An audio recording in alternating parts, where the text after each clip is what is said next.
Woke up this morning, ice all over the car. Flurries yesterday, grapple, as they say. Today, picturesque, beautiful.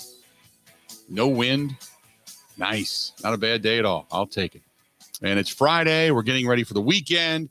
Badgers taking on Michigan State. And then you've got to the Packers. We're going to have a lot of Packers coverage today.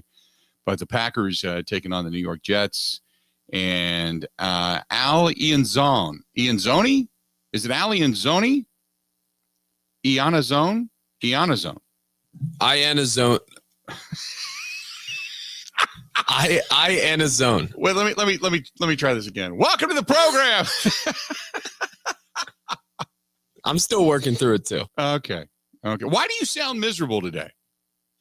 Bill, I'm going through it, man. It's not good. My nerves are at an all-time high. My confidence is lower than it's ever been. I'm going to be on an airplane during Game 3 of the NLDS today. Okay. And I don't know how I'm going to survive it. I think the Phillies are going to lose. I think the Eagles are going to lose. And I think I think I'm going to be in a deep pit of despair on Tuesday. You are just, I was going to say that, like, the Phillies didn't lose yesterday. The Eagles didn't lose yesterday, and you're miserable. I'm listening to you. I'm like, did you buy a dog and it died like right away? I mean, did I miss something along the way? Like, holy mackerel. Bill, I'm frightened about the opportunity at the letdown this weekend. Okay. I don't know. I'm talking myself through it. It's been a rough couple days. All right. I can understand it, but you are the soul of a fan. Heart, soul, thought, everything. You are the soul of a fan. I can hear it. I appreciate that. I like that. I need a therapist. That's what I need. See, we're the ones that usually bring the therapy to the airwaves, and we're not usually the ones that are saying, you know what, this just sucks. We're gonna find a tall bridge and go for it. None of that. Hey, how about last night? Your boy Carson Wentz delivering a pancake block. Yeah, the best play of the night from him. Right? What did I say about Orange, Bill? I the know. Jerseys were horrific. The Bears, I don't know what they decided to do, and they lost. Justin Fields threw for 190 yards and a touchdown. He ran for another 80 or 88, I think is what the final score or the final tally was. So 178 yards and a touchdown, and the rest of the team couldn't do jack. It's just, oh, man. You talk about a waste of a talent. And I don't even know if he's got legit big-time talent. I just know that the team around him sucks. In the meantime, Carson Wentz throws for under 100 yards. Oh, it was under 100, right? I think so. It was like 90. No, actually, I think it was 99 yards. I think it was 99 yards he threw for last night. I knew it was under 100. It was 99 yards. 2 rushing yards. That was it. No touchdowns, no picks, no nothing. But he delivered a pancake block, and that was all she wrote. That was all she wrote. So, and the Washington Commanders get a win. And take the at least a W takes the attention away for about 86 minutes off of Daniel Snyder and that saga. There you go. By the way, Ron Rivera, if you haven't heard it, went off. Take a listen to what Ron Rivera had to say. Ball team. There's a group of young men in there that deserve better. Okay, in terms of. They should be acknowledged for what they've done, what they're doing. I don't want to get talking about something that I can't control anyways. I have no input. I have nothing to do with that. What I want to do is everything in that room. And that's what I wish we could just stay focused on. And it's difficult. It's hard. But for whatever reason, we're going to stick to what's interesting, and that's playing football for our guys. Rod, you sound more fired up about, you've given some more answers in the past about this, but you sound more fired up now. Is it just something about the circumstances? No, what's important is these guys, okay? For the last couple of weeks, honestly, I'm gonna speak my mind for a second. It's been hard. It really has. You lose 4 games in a row, and everybody wants to get you, just get on you. And they've played their asses off. They have. They played their asses off for everybody. They come out and they show up. They work hard, all right? They don't complain, okay? They hear all this stuff and they got to deal with it. I get that. And I respect them for that because they're resilient. They come back. Everybody keeps wanting to say, I didn't want anything to do with Carson. Well, I'm the guy that pulled out the sheets of paper, that looked at the analytics, that watched the tape in the when we were at Indianapolis. Okay? And that's what pisses me off because the young man doesn't deserve to have that all the time. I'm sorry, I'm done. There you go. There you go. How about that? Ron Rivera, can you tell the pressure of being the head coach for a jackass like Daniel Snyder is starting to get to him? Can you tell? Yeah, boy. There you go. 877-867-1670, 877-867-1670. Hit us up. Yeah, that's Ron Rivera. That's golden Ron Rivera right there. How about that? Love it. Ron Rivera, he doesn't get too fiery very often. If you've noticed, he doesn't go there. He's not that guy usually. Maybe behind closed doors, but he's usually not that guy. And mild-mannered Ron, man, he didn't pull any punches. That's like it. Done. 877-867-1670. If you want to hit us, do it. If you want to find us on Twitter, at Bill_Michaels, at Bill_Michaels. You can find us on the Facebook fan page. Go to facebook.com/The Bill Michaels Show. You can find us over on YouTube under Bill Michaels Show. Same thing on Twitch TV. Email the program, thebillmichaels@gmail.com. And you can always catch us on Spotify, on Apple iTunes, and you can catch us in the Google Podcast pages as well. Ron Rivera getting all fired up. If you want to go after an athlete, one of my athletes, you go after one that doesn't do the right things. You don't downgrade him because he does everything right and may not play as well on Saturday. And you let us make that decision. That's why I don't read the newspaper. There you go.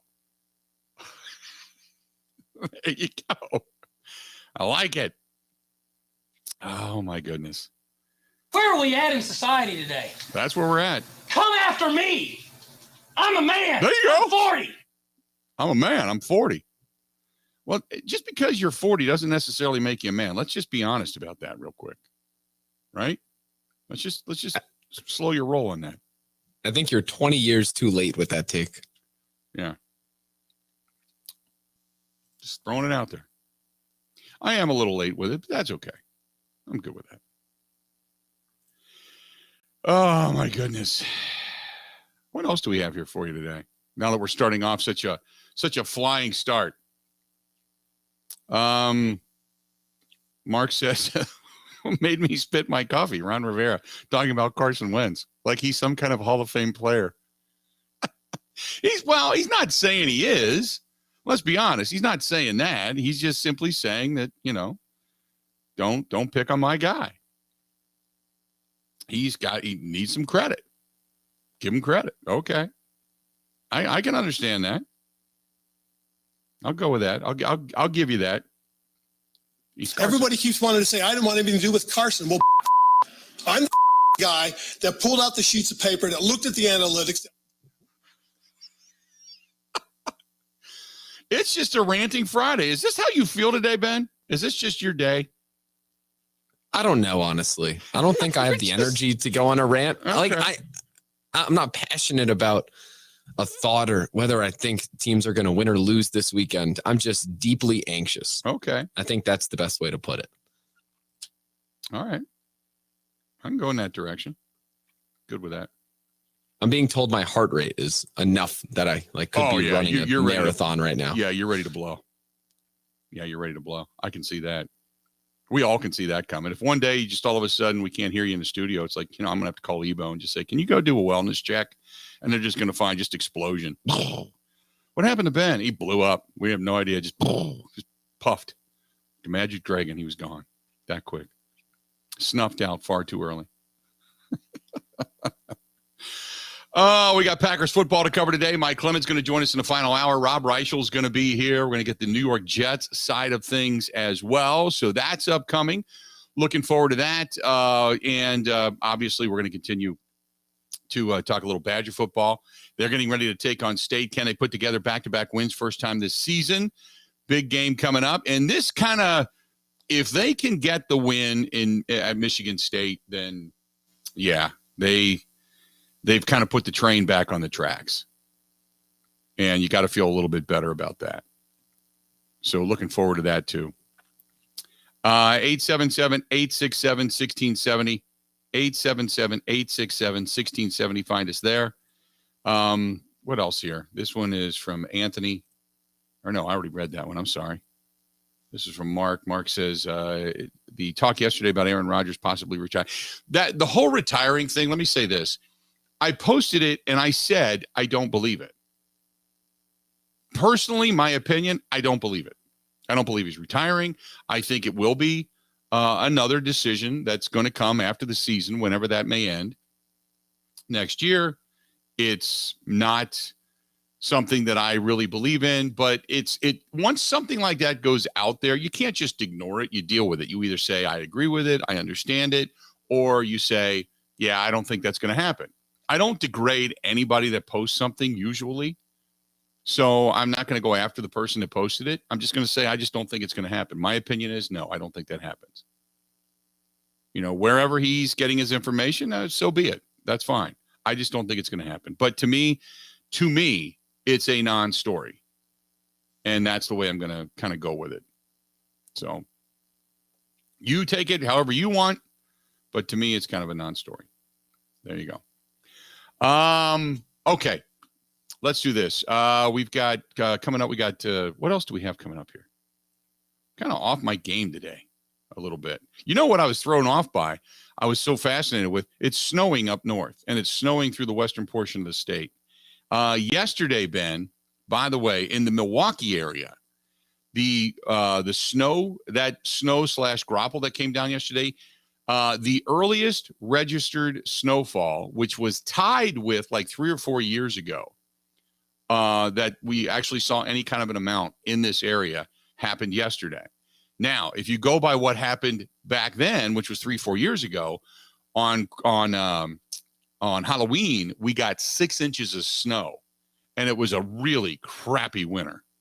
It just never ended after that. So if you want to talk about depression, I can't even imagine. I don't want to see snow in October. I don't want to see snow till well after Thanksgiving. I understand. I get it. Hunters, you want the snow. Snow is happening up north to a certain extent, but for the most part, I'm not a snow person at this point. Not yet. We haven't even gotten through the spooky season. We haven't even gotten up to, going through the woods and over to grandma's house for Thanksgiving yet. We haven't even gotten to that. So hold off on the snow and on the weather. So if there's anything to be depressed about, then I can be depressed about that. We're going to take a break. We got a lot more to get to. We'll reset things. We'll try to get Ben out of the funk. We'll try to get out of the weather funk and such, and then reset when we come back. Stay tuned. This portion of the program brought to you by our friends at Bud Light, the official beer sponsor of the Bill Michaels Sports Talk Network. We'll be back after this. Covering Wisconsin sports like a blanket. This is the Bill Michaels Show on the Wisconsin Sports Zone Radio Network. Gene Nadella in the title tones featuring Wayne Larrivee, Jason Wilde, and Mark Tauscher. Game Day Bus, take 47. Let's all take the Game Day Bus to Titletown. Let's go. Wayne, Tausch, Wilde, haven't you been practicing all year? What if I said Pella fans can get 0% interest for 48 months on any replacement project right now? Yeah! And there is your Pella. Can he say that? Isn't that trademarked? His paycheck for this says otherwise. Speaking of catchphrases, we call this the Pella Now Pay Later option. Pella Windows and Doors of Wisconsin's experts stop by for an in-home consultation. They'll help you choose the perfect windows for your home. The installation is completed with no hassle or mess, leaving only perfect results while you put no money down, make no payments, and no interest for up to 4 years. Schedule your free consultation now at PellaWI.com. Certain restrictions apply. See showroom for details. Expires 10/31/2022.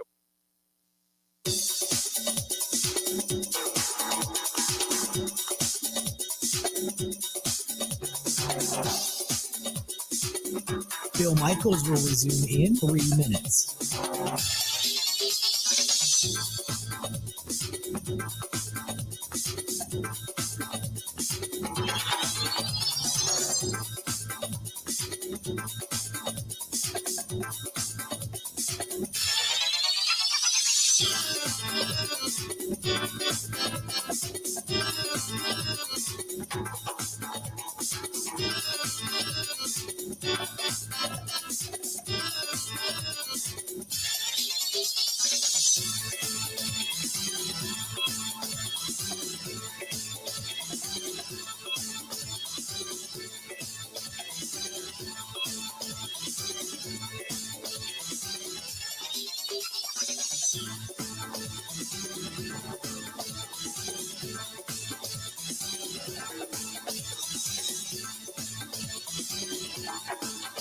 Bill Michaels will resume in 2 minutes.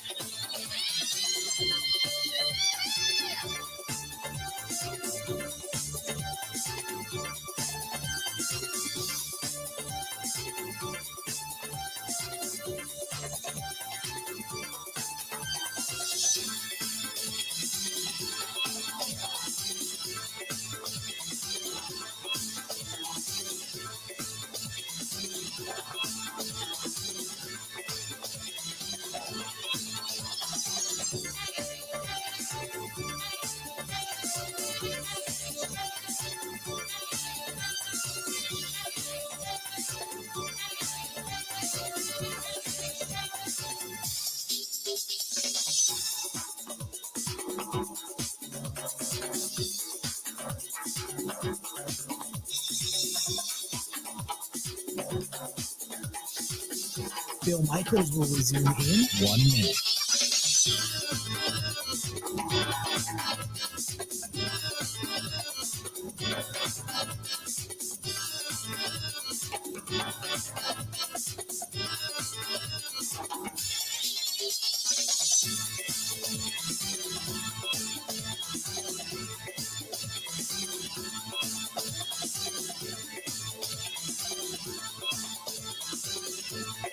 Bill Michaels will resume in 30 seconds.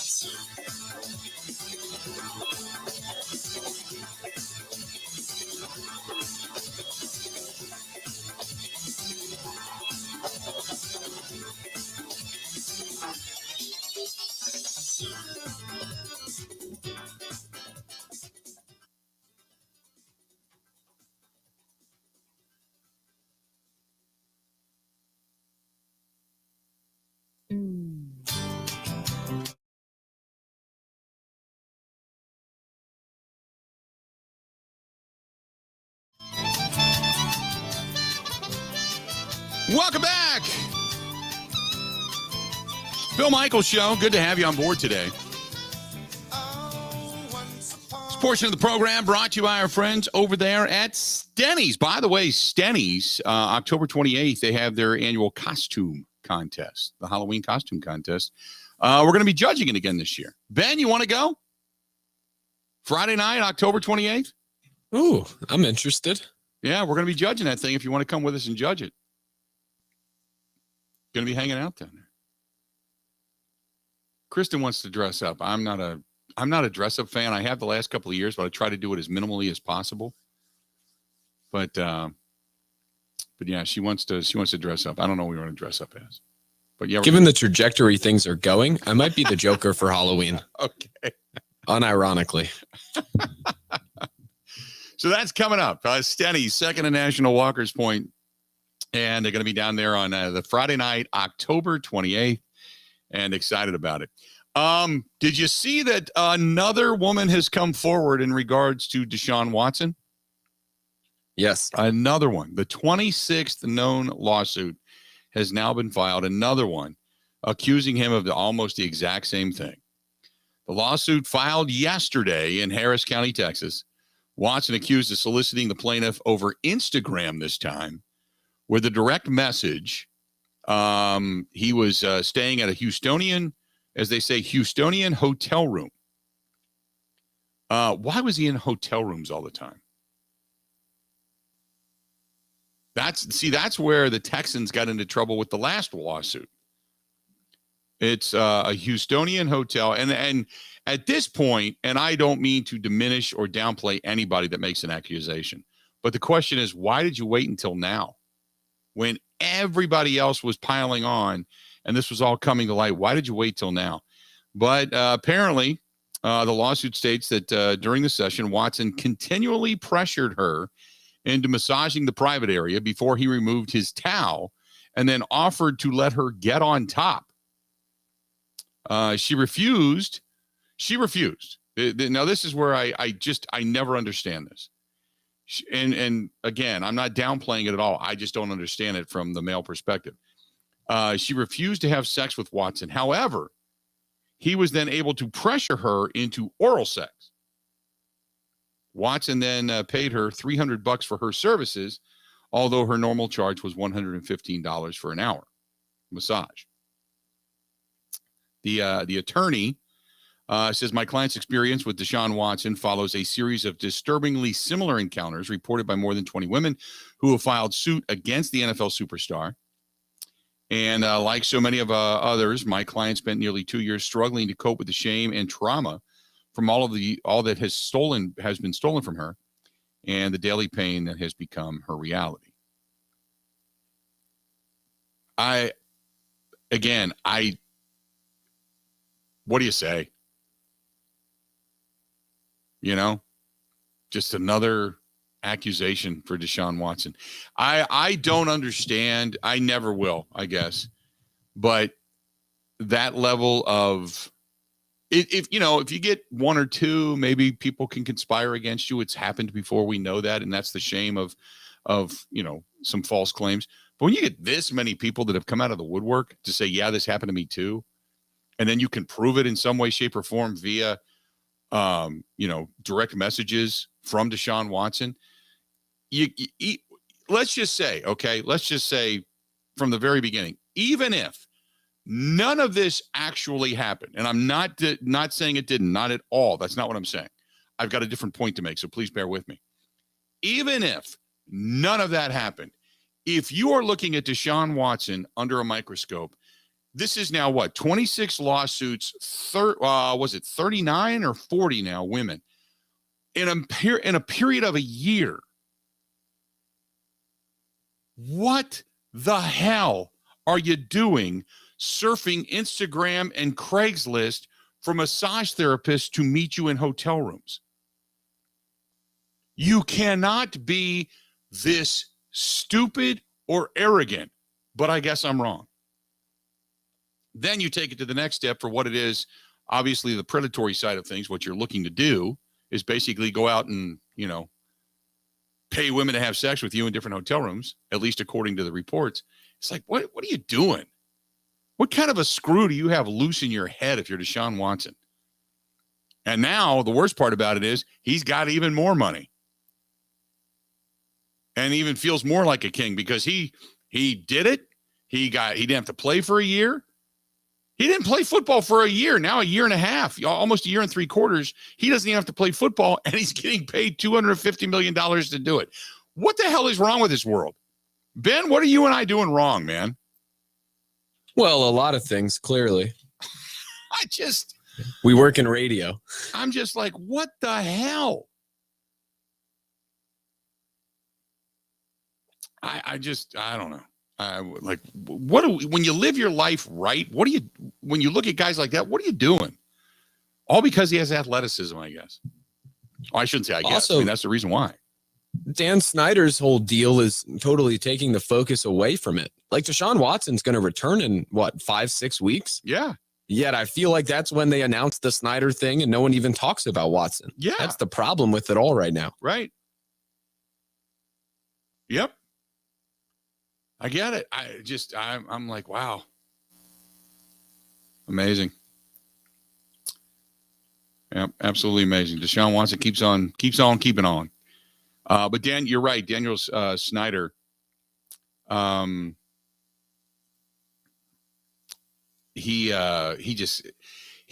looks like, at least listening this morning nationally, for people that I guess have either talked or gotten information, we'll say, from inside, it seems like the owners have pretty much had it with Watson, doesn't it? Or with not with Watson, but with Daniel Snyder. Doesn't it seem like they're pretty much done? I would assume. Seems like they're just ready to vote him out. Now, whether they actually do, then it's all just lip service. But what if Dan Snyder's dirt that he said he has can get Watson out of the league too? Maybe we could get all the birds out with one stone. Yeah, that wouldn't be a bad way to go. I just wonder. I really wonder let's just say it's really detrimental. Say it includes money and hookers and drugs and just the debauchery. Like we're stepping back into Studio 54 in the 70s, right? Let's just say it's just all of that. What would that do to the league? I don't think it does anything. Because we're going to say, well, the players didn't do it, and the players and the coaches are the ones, playing the game. Screw the owners. They're rich people. We don't care, right? I don't think it does anything to the league. I think people look at it and go, that's terrible. What a shame. Oh, yeah, what does my fantasy draft look like? But, yeah, it's I don't think it does anything to the league.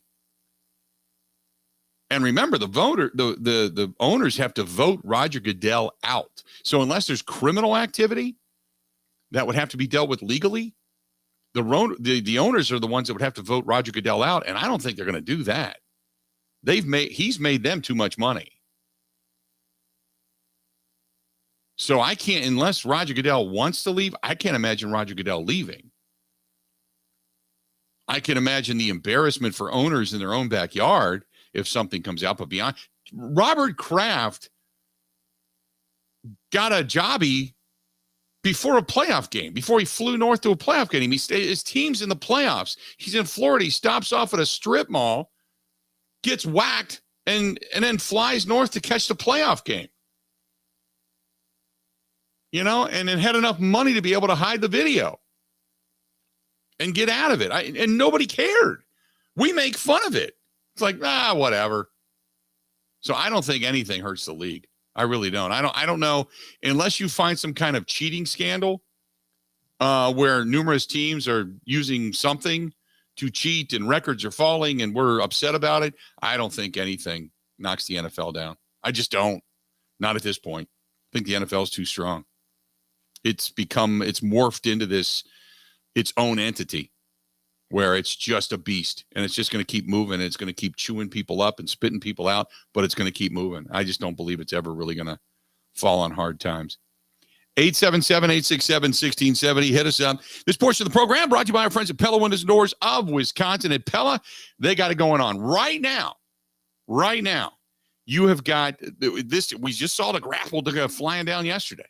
So you got to get a hold of our friends over at Pella Windows and Doors. If you've got a house with leaky windows, leaky door systems, hard to open patio doors, maybe they're just not economical, maybe they look ugly, now's the time to do it. You might as well get them in now and start saving money on the home heating costs, okay? Before you go through another winter without. So try them right now. PellaWI.com. That is PellaWI.com, or call them 855-PELLA-WI. That's 855-PELLA-WI. I swear by them. I have them in my home. I love them. You know that. I talk about them all the time. There's not a whole lot more I can say, Just give them a call. 855-PELLA-WI. That is 855-PELLA-WI to see all that Pella Windows and Doors of Wisconsin have to offer. More of the Bill Michaels Show next. Covering Wisconsin sports like a blanket. This is the Bill Michaels Show on the Wisconsin Sports Zone Radio Network.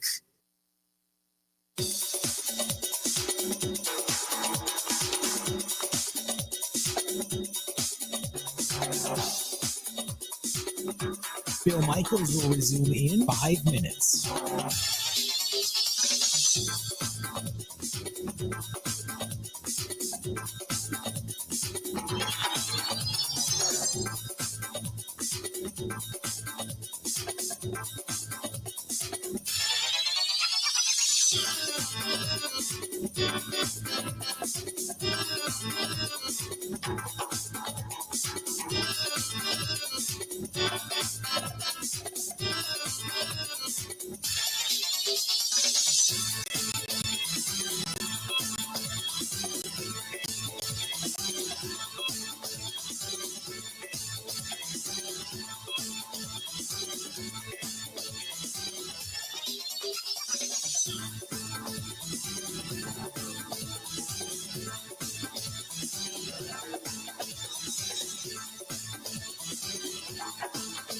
Phil Michaels will resume in 4 minutes.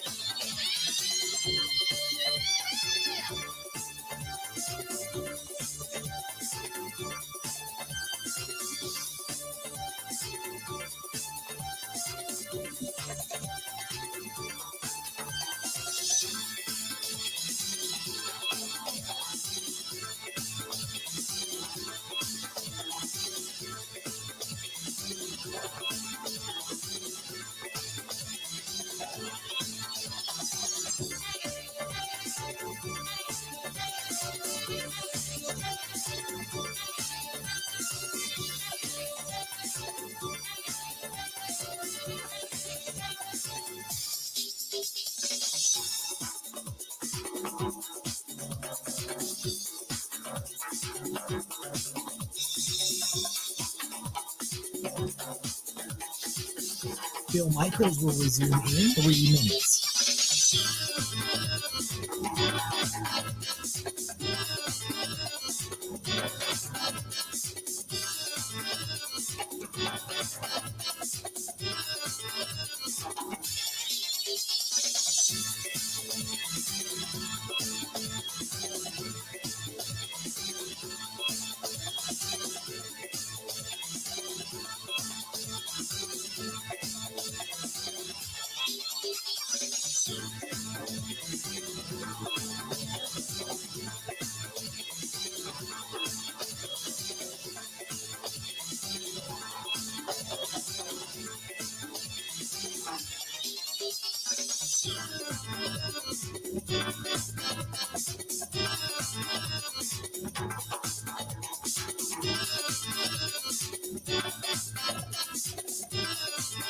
Phil Michaels will resume in 2 minutes.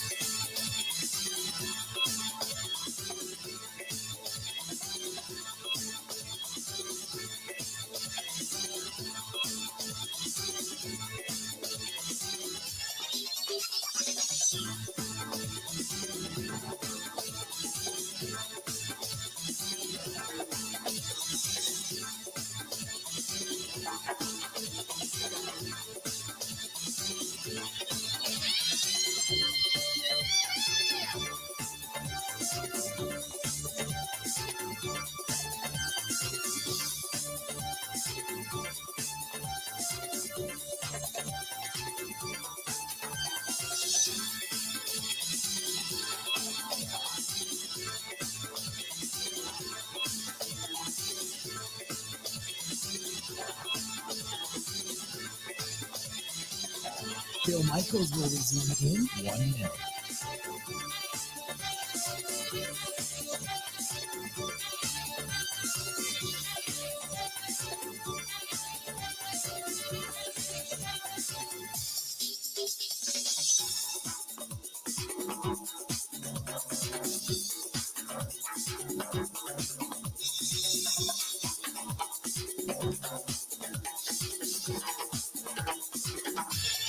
Phil Michaels will resume in 30 seconds.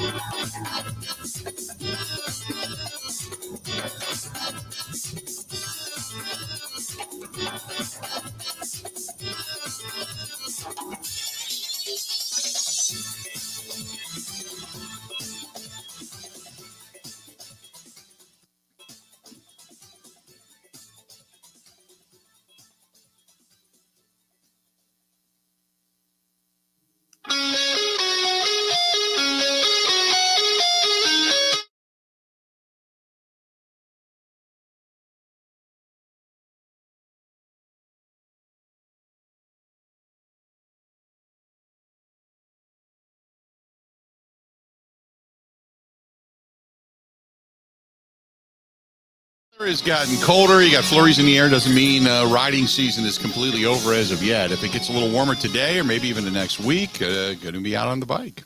And if you want some clothes, motor clothes, they're going to keep you warm. Wisconsin Harley-Davidson, they have them out in Oconomowoc, right between Milwaukee and Madison. Go to wishd.com. They had new bikes coming in as well. New inventory. I just saw on Facebook. They had some pictures of some of the newer bikes coming in. Man, they got CVO, that really, really badass CVO. That just came in a black and orange and silver one. But check out Wisconsin Harley-Davidson for events coming up, too. They've got a lot of different events happening. Go to WISHD, wishd.com. That's wishd.com. Right off of 94, just south of 94 on Highway 67 in Oconomowoc. You can't miss it from the road, right next to the Dockhounds new stadium. That's Wisconsin Harley-Davidson. Go in and tell them we said hi. With the games this weekend, Ben, what's the bigger game? Okay? You obviously have the big one coming up with your interest in it, and that's the Eagles and the Cowboys. Eagles trying to stay undefeated. Cowboys 4-1. It's for supremacy right now over in the East. You got the Packers after a loss in London, sitting at 3-2 with yet another team, another New York team staring down the barrel. If the Packers lose this one, suddenly we start to really question what they have. You got Cincinnati on the road in New Orleans. And Cincinnati's sitting at 2-3. They lose this game, and I've said it before that all of a sudden history starts to repeat itself, where the team that loses the Super Bowl does not reach the postseason the following year.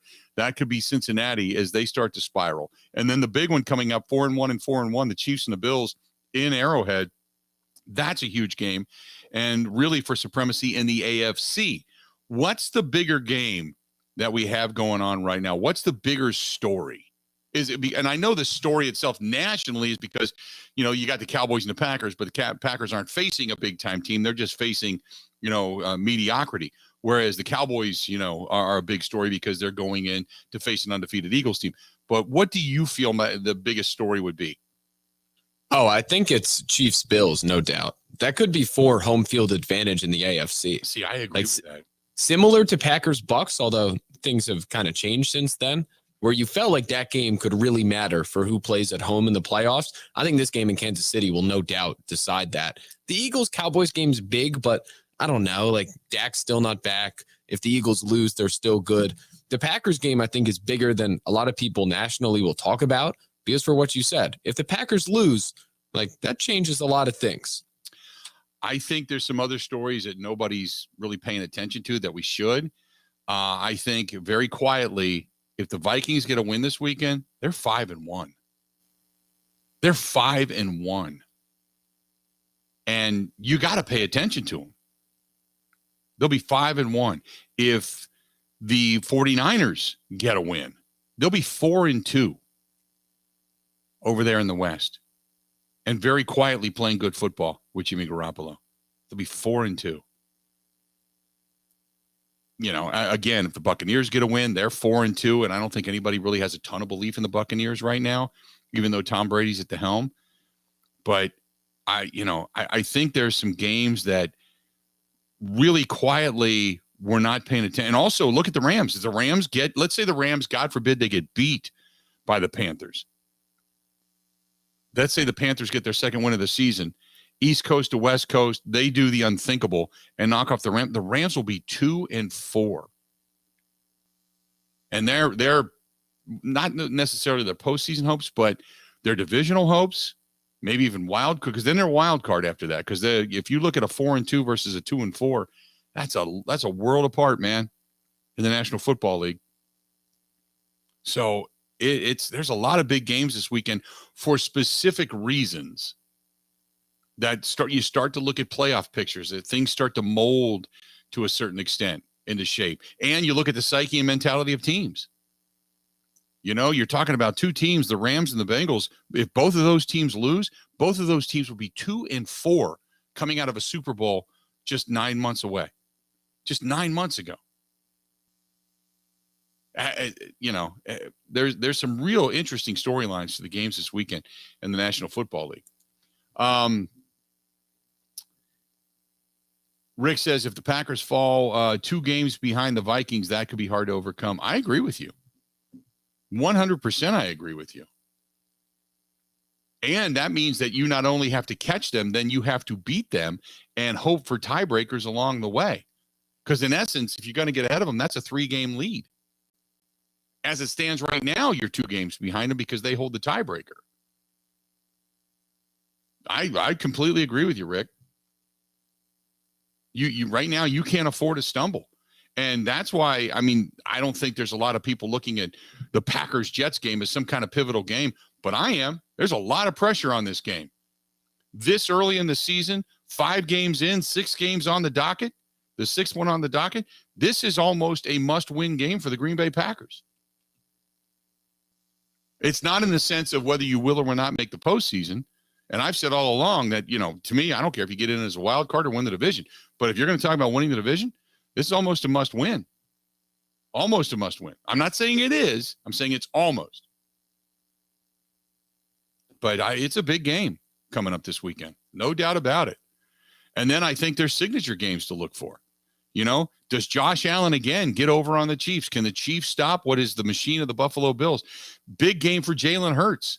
Is this his prove it game right here?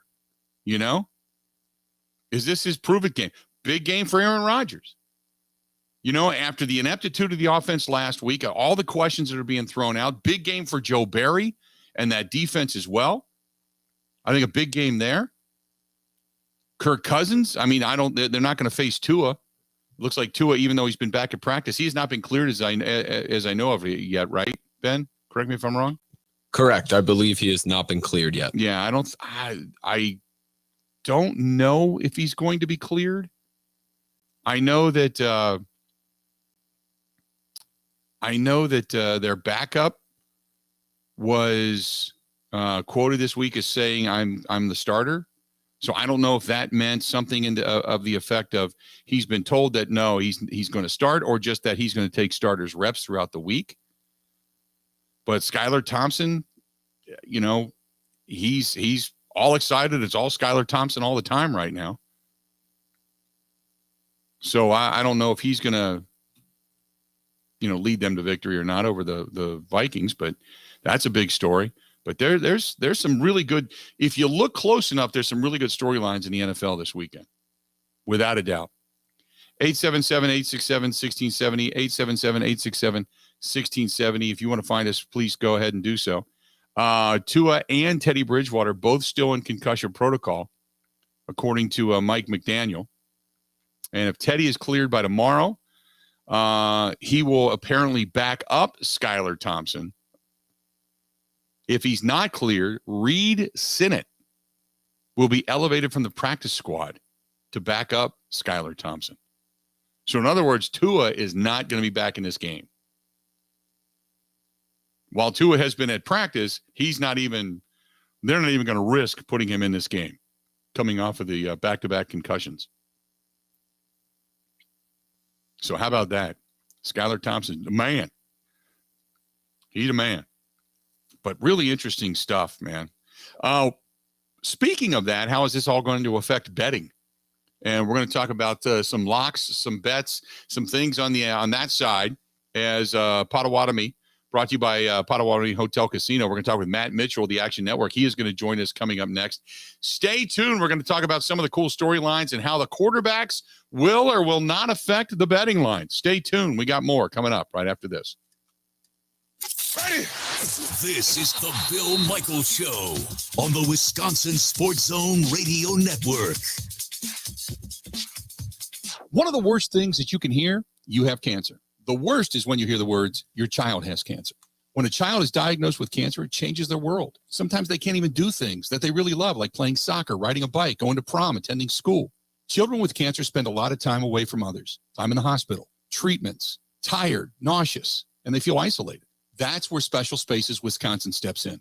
They provide these children with a special space where they can not only sleep, but they can play, they can heal, they can spend time away from the challenges of their illness. It's a customized bedroom designed just for them. How about a princess castle or a pirate ship or a sports-themed bedroom? They transform that child's existing bedroom into a place that only he or she can imagine. A place for them just to be a kid. This effort is done with teams of dedicated volunteers and sponsors, just like our friends from Pella Windows and Doors of Wisconsin and all the community partners. If you'd like to find out more or to donate, go to specialspaces.org. That is specialspaces.org.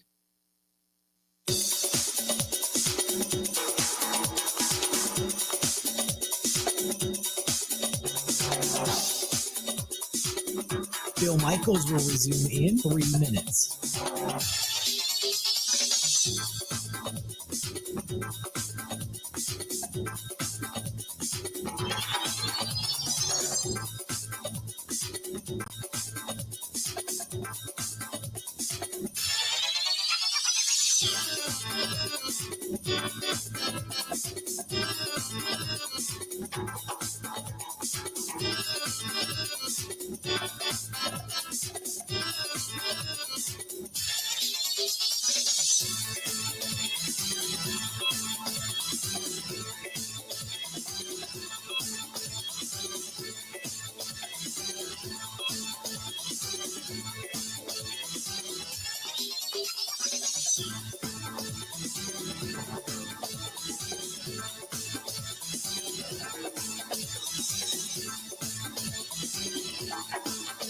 Bill Michaels will resume in 2 minutes.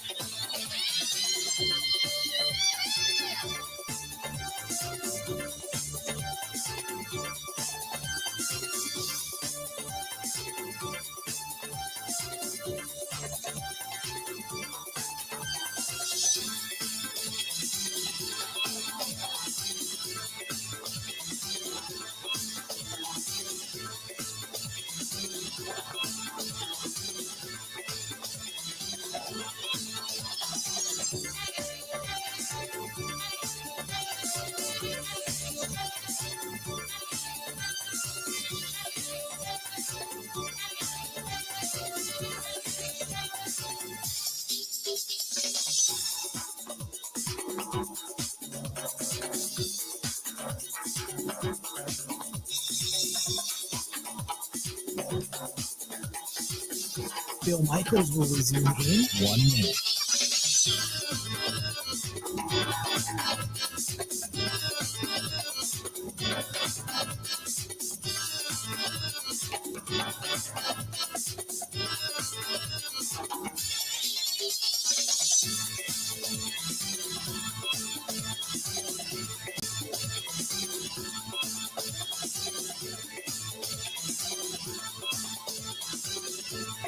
Bill Michaels will resume in 30 seconds.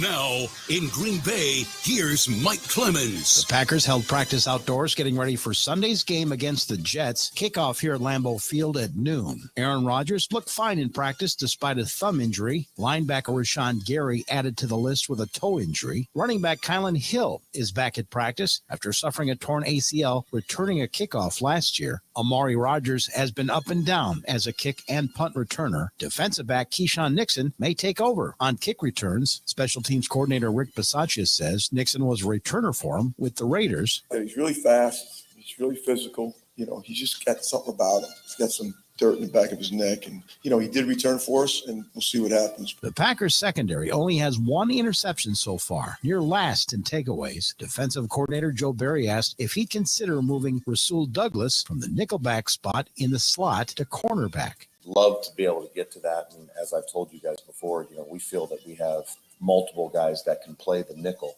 Job being one of them, Darnell being one of them. Jaw's availability just hasn't been there. So we've almost been forced to play Rasul inside. And New York Jets quarterback Zach Wilson says he's idolized Aaron Rodgers since he was a kid. The 23-year-old was asked if he told Rodgers that during joint practices in Green Bay last year. I don't know if I've ever mentioned that to him, but, I've been watching him since I was, a little kid, I was trying to replicate the way he throws, the way he plays the game. So, we didn't have an NFL team in Utah. And so I wouldn't say I was a Packers fan, but I was just an Aaron Rodgers fan. I just grew up watching him, and I always like to watch their games because of him and just kind of where he was at. And, I like the way he plays the game. So, I'd probably say, since I can remember, 13 years old once I got into football. That's the Jets quarterback Zach Wilson. In Green Bay, I'm Mike Clemens on the Bill Michaels Show.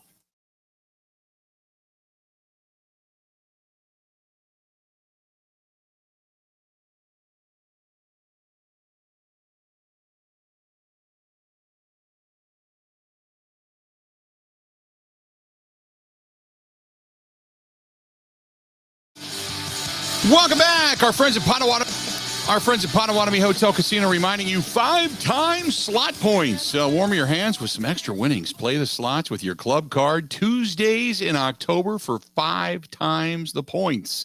That's our friends at Potawatomi Hotel Casino. Go to paysbig.com. That is paysbig.com. Joining us now on the hotline, our good buddy Matt Mitchell's here. And Matt, we got some games that are of interest this weekend. We were talking about the Dolphins before we went to break. So with Tua out, and it looks like Teddy Bridgewater may not even play, but at best he's going to be a backup. Does that change the line much when it comes to to what you think regarding betting wise for the Dolphins coming up this weekend against the Vikings? Oh, absolutely. This number was going to be Miami as a small favorite, and it's moved to Miami as over a field goal underdog. That's an enormous swing. Our team loves Miami in this spot, catching over 3. The downgrade to Skylar Thompson from Teddy Bridgewater, there's far too big of an overreaction here. So a lot of people are hammering the Dolphins this week, and I will be one of them. Now we look at some of the rest of the lineups, so to speak. I want to talk about the Packers here at home. The Packers 7.5-point favorites in this one.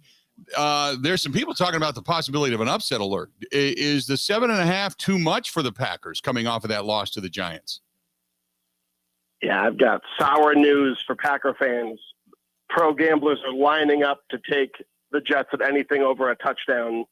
There seems to be a misperception about just how bad the Jets are, how good the Packers might be.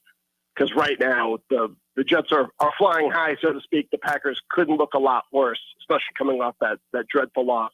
They're traveling back from England, and over a touchdown is just an awful lot of disrespect for a Jets team that can throw the ball pretty effectively right now. Zach Wilson still 2-0 against the spread in this young season. A lot of people like the Jets in the spot. I don't know if I'll have the courage to do it, but I think it would take a lot of guts to lay over a touchdown with the Packers the way they're playing. I'm kind of hedging here because Cincinnati, to me, has to win this one. Otherwise, we're looking at a team that, again, history repeating itself, where you go to the Super Bowl, you lose it, and then you don't come back to the postseason the next year. They're sitting at 2-3 going to New Orleans. It's always a tough place for them to play traditionally, and the fact that they are somewhat reeling. The offense is inept. Their offensive line sucks, but they got to win this game. I'm almost tempted to take Cincinnati and the points and just say they're going to win by 4 outright or more. What a strange game, right?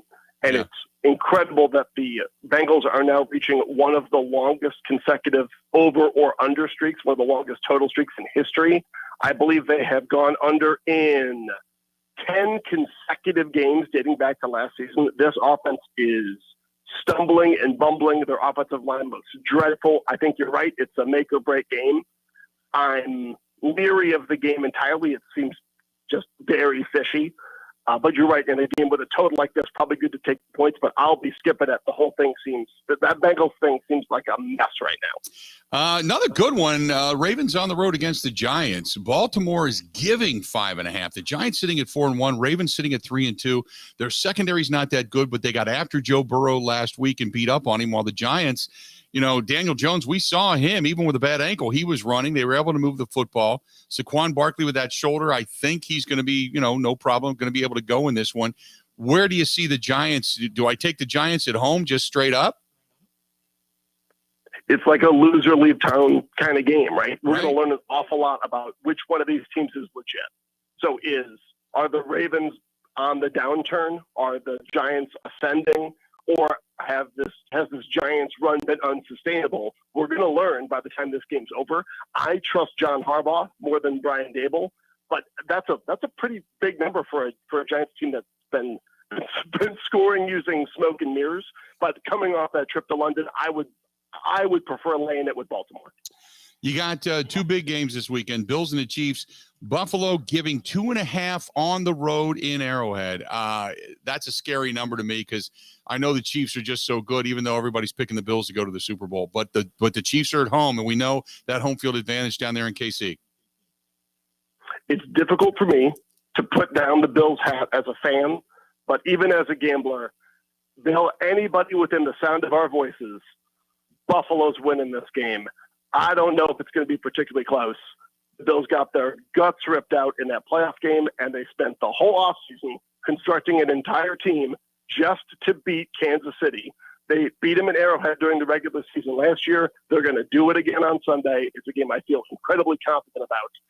I love Buffalo, and the professional gamblers love them too. There's a reason Buffalo's favored in this game.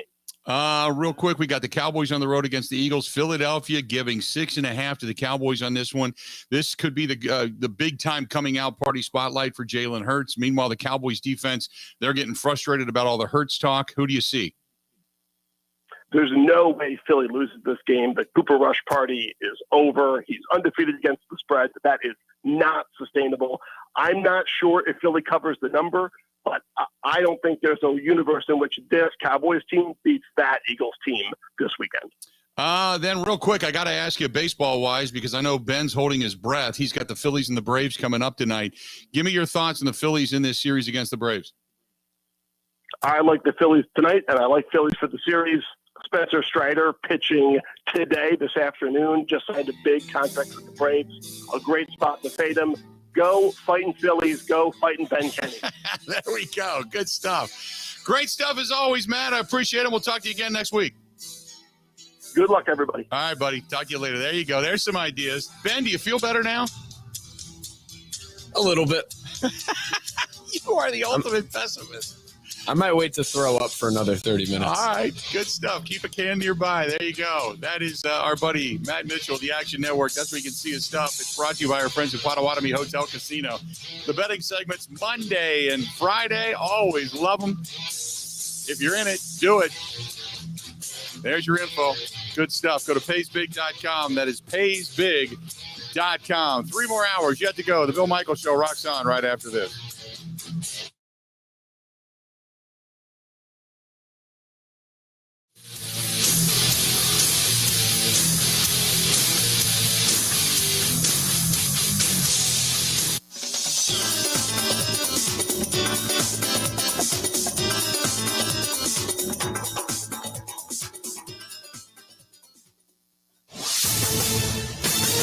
This is a Wisconsin Sports Zone update. The Green Bay Packers are looking to move to 4-2 on the year when they welcome in the New York Jets to Lambeau Field on Sunday. Now, after their loss to the Giants in London, the Packers are looking to get Aaron Jones and A.J. Dillon more involved. But Packers offensive coordinator Adam Stenavich says it's not that easy. It's funny, everyone could say, oh, just run the ball, no matter what. And that's not how successful offenses work.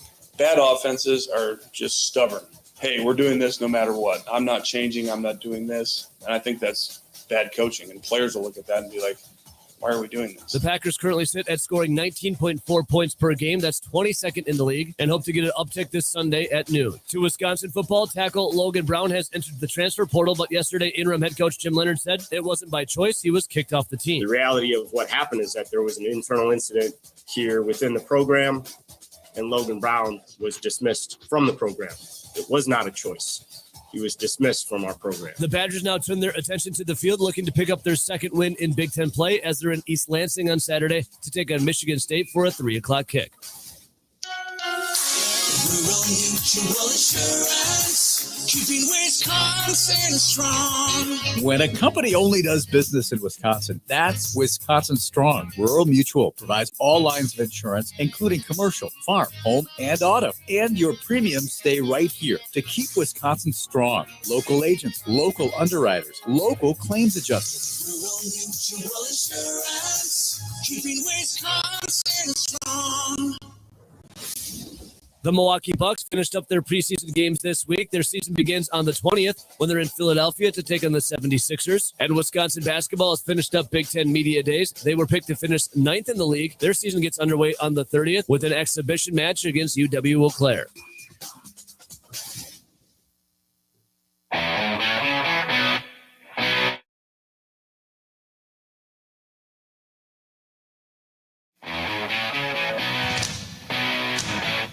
Good day and welcome in, all of you on the network. We certainly appreciate it.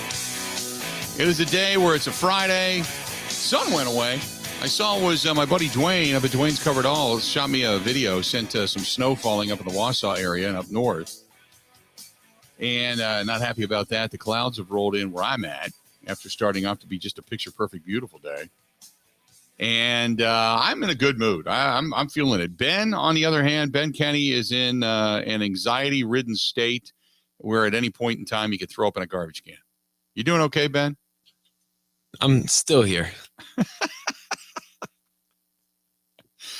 So Ben is he's loaded. He's got the anxiety. Phillies play later today, obviously this weekend, and then you've got the Eagles taking on the Cowboys. So he's got a lot of Philly angst going on. In the meantime, I'm happy. I'm feeling good. I was asked, you know what? I completely off topic from what we were going to talk about today because the season isn't upon us until next week. But I was asked today, are you concerned that the Bucs didn't win a preseason game? My answer was no. No.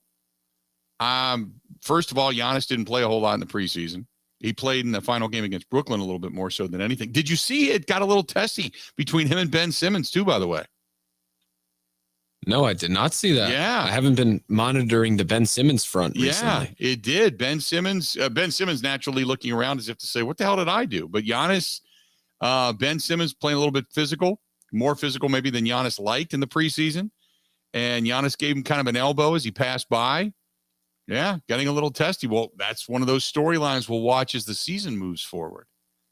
Next time you get the Brooklyn Nets and the Bucks matching up, it's a storyline to watch. Then again, Ben Simmons probably could get hurt and will not return until 2027, but that's that's another story for another day. But yeah, it doesn't bother me.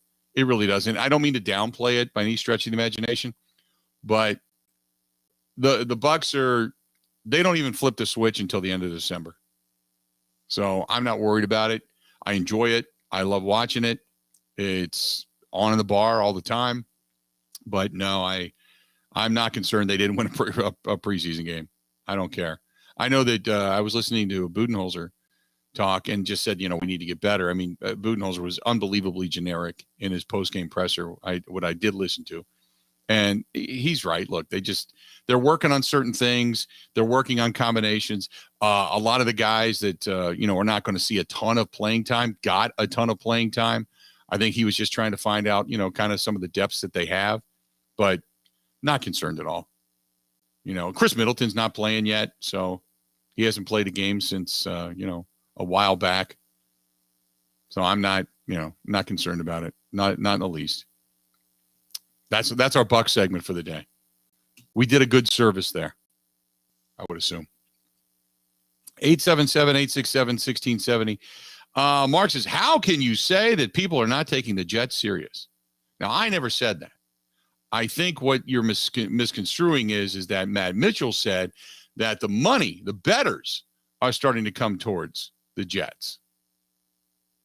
Jets are picking up some steam. The Jets are a decent team. They're not a great team. Good secondary. They can throw the ball. The Packers, we have seen their struggles on display for whatever reason. It's almost like I think this weekend is a big game because I want to see aggressiveness. And I know that's very difficult to define, but I want to see aggressiveness. I want to see a different level of play. It seemed like when the Packers came out and got off to that early lead, a lot of passivity came over that team in many different areas. The play calling, the defensive play calling, passivity just kind of embraced that team. What I'm looking for is, Aaron Rodgers has said it a couple of times now, we have not played a full game. I'm looking for this team to play a full game. You're going to have a 3-and-out. You're going to have a segment that's not going to be great defensively. We understand that. But what I'm looking for is aggressiveness to beginning to end. That's what I'm looking for. That's it. If they do that, they'll win the game. But the passivity that we saw over in London, and I went back, and last night I had nothing to do other than watch that craptastic Commanders game. That was awful. So I went back and I pulled my laptop down. I started to watch the Packers game again, just to kind of look at a few things. And guys just open. Guys not being aggressive. No real hard chucks at the line of scrimmage, defensively speaking. Guys not getting off on, defenders, offensively speaking. I'm just looking for aggressiveness. That's what I'm looking for. Don't talk about it.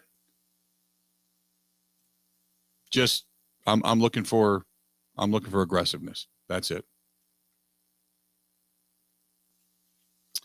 877-867-1670, 877-1670. Hit us up. Be happy to help. Be happy to chat with you. What else here? This one is, who's this from? This is from Chris. Chris says, Hey, Unit, I agree with you. I want to see them be aggressive, but I want to see somebody on the defense take somebody's head off. Chris, it's a term. It's a turn of phrase, I guess. That I agree with. In other words, you want to see somebody hit, fire everybody up. Okay. He then goes on to say, but Joe Barry has got to stop his ways. This team is taking on his passive character. He has always been bad. He's always been a guy that says, don't let anything get behind you. In the meantime, they rack up yards. They take the field. They take possession. They take time of possession. And then you ultimately lose the game with a Joe Barry defense. I always thought he sucked. He still sucks. When are they going to get rid of this guy? Chris, first of all, they're not going to get rid of him this year. So that's not going to happen. Just an FYI. Also, I know that Joe Barry had spoke yesterday. We're going to hear some from Joe Barry too. Ben, we have some of what Joe Barry had to say yesterday, right? Yes. Okay, so we're going to hear from Joe Barry after the bottom. I think the bottom of the hour we'll do that. However, they're not going to make a move. I think there was a conversation with Joe Barry, Matt LaFleur and company, and Matt LaFleur looked at this thing after a lot of the lines of questioning were, you're taking your foot off the gas. Why? The second half of your ball game stink. Why? Are you not capable of making adjustments? Why? I think right now there's a lot of questions that are pointed directly at coaching, not at the players, but at coaching. And I believe that they're going to come out and start to put the foot on the gas. They're going to start to play more aggressive. I want to see it. They can talk about it all they want, but I want to see it. But I would agree with you. Because he's not doing anything to help his reputation right now, Joe Barry isn't. No doubt. Ricky says, Joe Barry stinks. Got to get him out of Green Bay. They're never going to win a championship with a Joe Barry-led defense. Well, they were a really, I'm not going to say really good. They were a really good defense last year. They weren't great in any specific category, but they were solid overall. I mean, again, last year at the end of the season, the way the season ended, remember, it wasn't the defense that let them down. It was special teams in the offense. So for as much as you want to scream and yell about Joe, and I'm not defending Joe Barry, but I'm not saying that's the reason they lost in the postseason last year. That's not. That's the furthest thing from the truth. They lost because the offense sucked and the special teams sucked. Defense held their own big time. Remember, big time. So no, I'm not going there. Not going there at all. Last year, man, remember, they only gave up the defense. What did the defense give up? Last year, what? 6 points? I think the defense gave up in the postseason. Because Robbie Gould drove down, kicked a field goal. They had the blocked punt and a point after. And then another Robbie Gould field goal. That was it. The defense gave up 6 points. Yeah. Not going to blame Joe Barry for not having the capability to call a defense in the postseason. That I won't do. Not until it's worse, we'll say. But I agree it's got to be more aggressive. I don't know what else to say. I've beat that horse. Now we just kind of wait and see what happens on Sunday. Spencer says, I love the program. What do you think of the Badger program going into East Lansing? If they get a win, do we kind of anoint Leonard as the next Paul Christ? Well, I don't understand what the hell you're asking. Are you saying that this team is still Paul Christ team, or Spencer? Rewrite that, man. Sometimes I read these things on the fly and I'm thinking, what the hell are you talking about? It's a big game. I'll give you that. It's a big game for Wisconsin, only in the fact that it'd be the first time you get back-to-back wins all season. It's a team that was projected to be pretty good at the beginning of the season. Now, granted, they've fallen on hard times, much like the Badgers did. But getting a win, back-to-back fashion on the road, you take it. Hell yeah. I'm not going to say that all of a sudden they're back and Wisconsin's, going to be the team to beat. No, it's just, it's I want to see what I saw against Northwestern. They looked organized. They looked crisp. They looked inspired. It wasn't disheveled, for lack of a better term. I want to see what they did against Northwestern. Now, do I think they're going to get another 42-7 win in East Lansing? Probably not. But I still think Michigan State is a decent team, not a great team by any stretch of the imagination. They're not a top 25 team, but you got to beat this type of team. Then come back home and reel off a couple of wins against Purdue and Maryland, kind of get yourself right. You'll have 4 in a row at that point before you got to go to Iowa. But you got to keep building forward. You can't play really well against Northwestern, pound your chest, and then regress against a team that just got killed, much like you did against Ohio State going over to East Lansing. And then say, well, it's tough to win on the road. It is tough. Everybody knows it. Shut up. I want to see the same style of play, the same aggressiveness, the same intensity, the same crispness that we saw to that game. That's all I'm looking for. Ben, what are you looking for out of the game against the Michigan State Spartans this weekend? Everything you said. I mean, Michigan State sucks. Not as bad as Northwestern, but they're really bad, and they've really been struggling. Get the pass game going. I look for big explosive plays from the secondary. Just take care of business again. Stack some success. Get some consistency up front with the line, and then move forward. If Illinois loses to Minnesota this weekend, in theory, they control their destiny in the West. So just take care of business. That's really it. Okay. Sounds good. That's it. And make a field goal. Make a field goal. Right. So, yeah, special teams not necessarily a strong suit right now. Let's do this. We're going to get a perspective from the Jets side of things. And I promise I'm going to get the name right by the time we get there because Al Iannazzone, he is going to be joining us. He covers the Jets for Newsday. And we'll talk with him coming up next. We're going to talk with him from the perspective of the Jets and how good this team actually is. Coming into Lambeau Field, Sunday noon kickoff. Looking forward to it. This portion of the program brought to you by our good friends over there at Quick Trip. Don't forget the opening drive. So you stop at Quick Trip, type in your Quick Rewards card at the pump, okay, which is your phone number. Type in that. There you have it. And then you're automatically registered. One winner a week is going to be pulled. And when they pull your name, you're then eligible for the opening drive contest. And what's going to happen is when the Packers get the opening drive, for every yard they gain, you get a $10 gift card. If they score, field goal, touchdown, $500. It's that simple. So all you got to do is you need gas anyway. Stop at a Quick Trip. And if you're heading there for tailgate items such as the man cave, the beer cave will say, I shouldn't say the man cave because everybody loves beer, the women cave too. Then you've got all your supplies. You've got your brats, you got your hot dogs, you got your buns, you got your condiments, you got your pothole pizza, plus warm food. Good stuff over there at Quick Trip. No reason not to say hi to our friends over there at Quick Trip. Stay tuned. Got more of the Bill Michaels Show coming up next. This is the Bill Michaels Show on the Wisconsin Sports Zone Radio Network. Gene Adela in the title tones featuring Wayne Larrivee, Jason Wilde, and Mark Tauscher. Game Day Bus, take 47. Let's all take the Game Day Bus to Titletown. Let's go. Wayne, Tausch, Wilde, haven't you been practicing all year?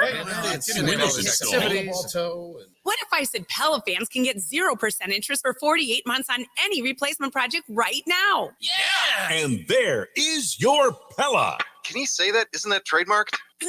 His paycheck for this says otherwise. Speaking of catchphrases, we call this the Pella Now, Pay Later option. Pella Windows and Doors of Wisconsin's experts stop by for an in-home consultation. They'll help you choose the perfect windows for your home. The installation is completed with no hassle or mess, leaving only perfect results while you put no money down. Make no payments and no interest for up to 4 years. Schedule your free consultation now at PellaWI.com. Certain restrictions apply. See showroom for details. Expires 10/31/2022.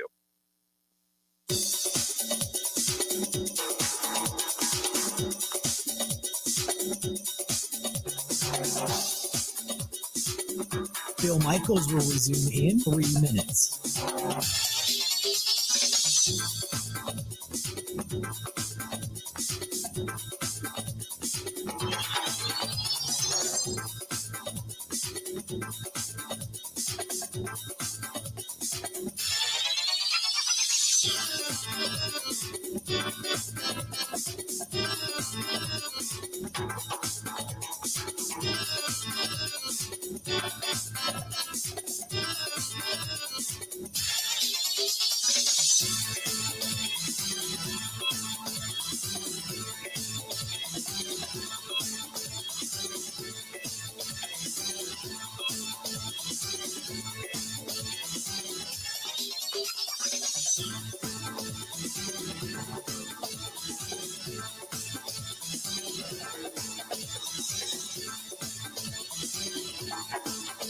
Bill Michaels will resume in 2 minutes.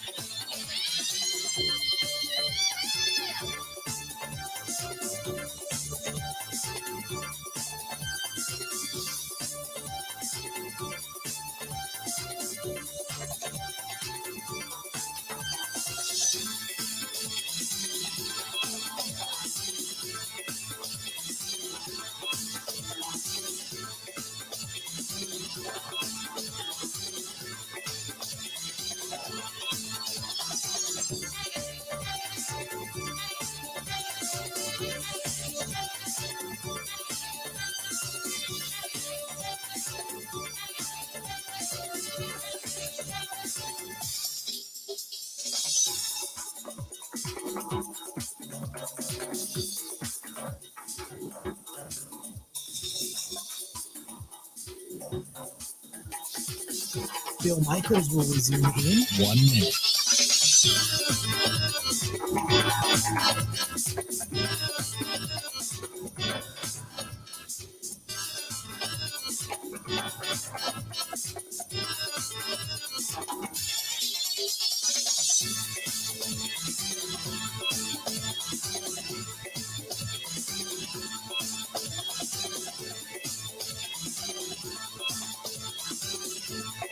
Bill Michaels will resume in 30 seconds.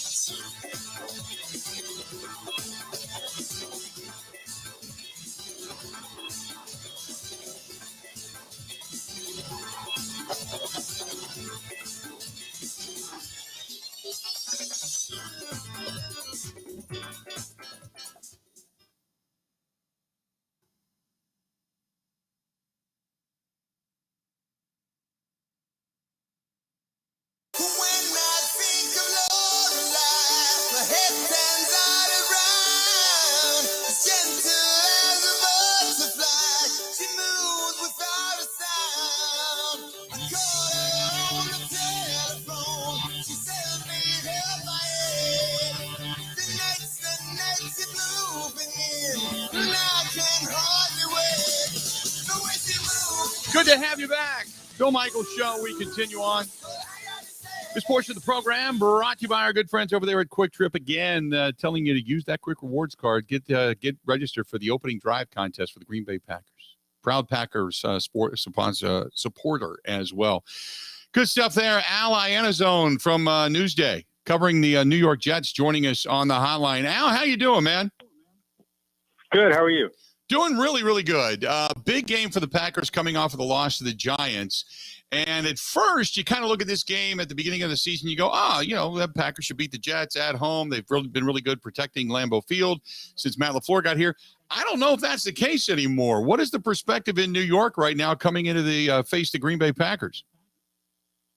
Yeah, there's a lot of excitement and a lot of enthusiasm and optimism here for the Jets lately and coming into this game. I mean, I don't think anybody expected them to do what they did last week against Miami. Now, I understand they were playing at the end of the day, the third string rookie, but they still dominated the line of scrimmage. You know, they had 5 rushing touchdowns and Carl Lawson had 7 quarterback hits. So they were winning both sides of the football. So that definitely has added some juice around here where, the Jets haven't won much. Like you said, I think I'm one of those people who looked at it and said, okay, that's a loss for the Jets. But, I don't ever count out Aaron Rodgers.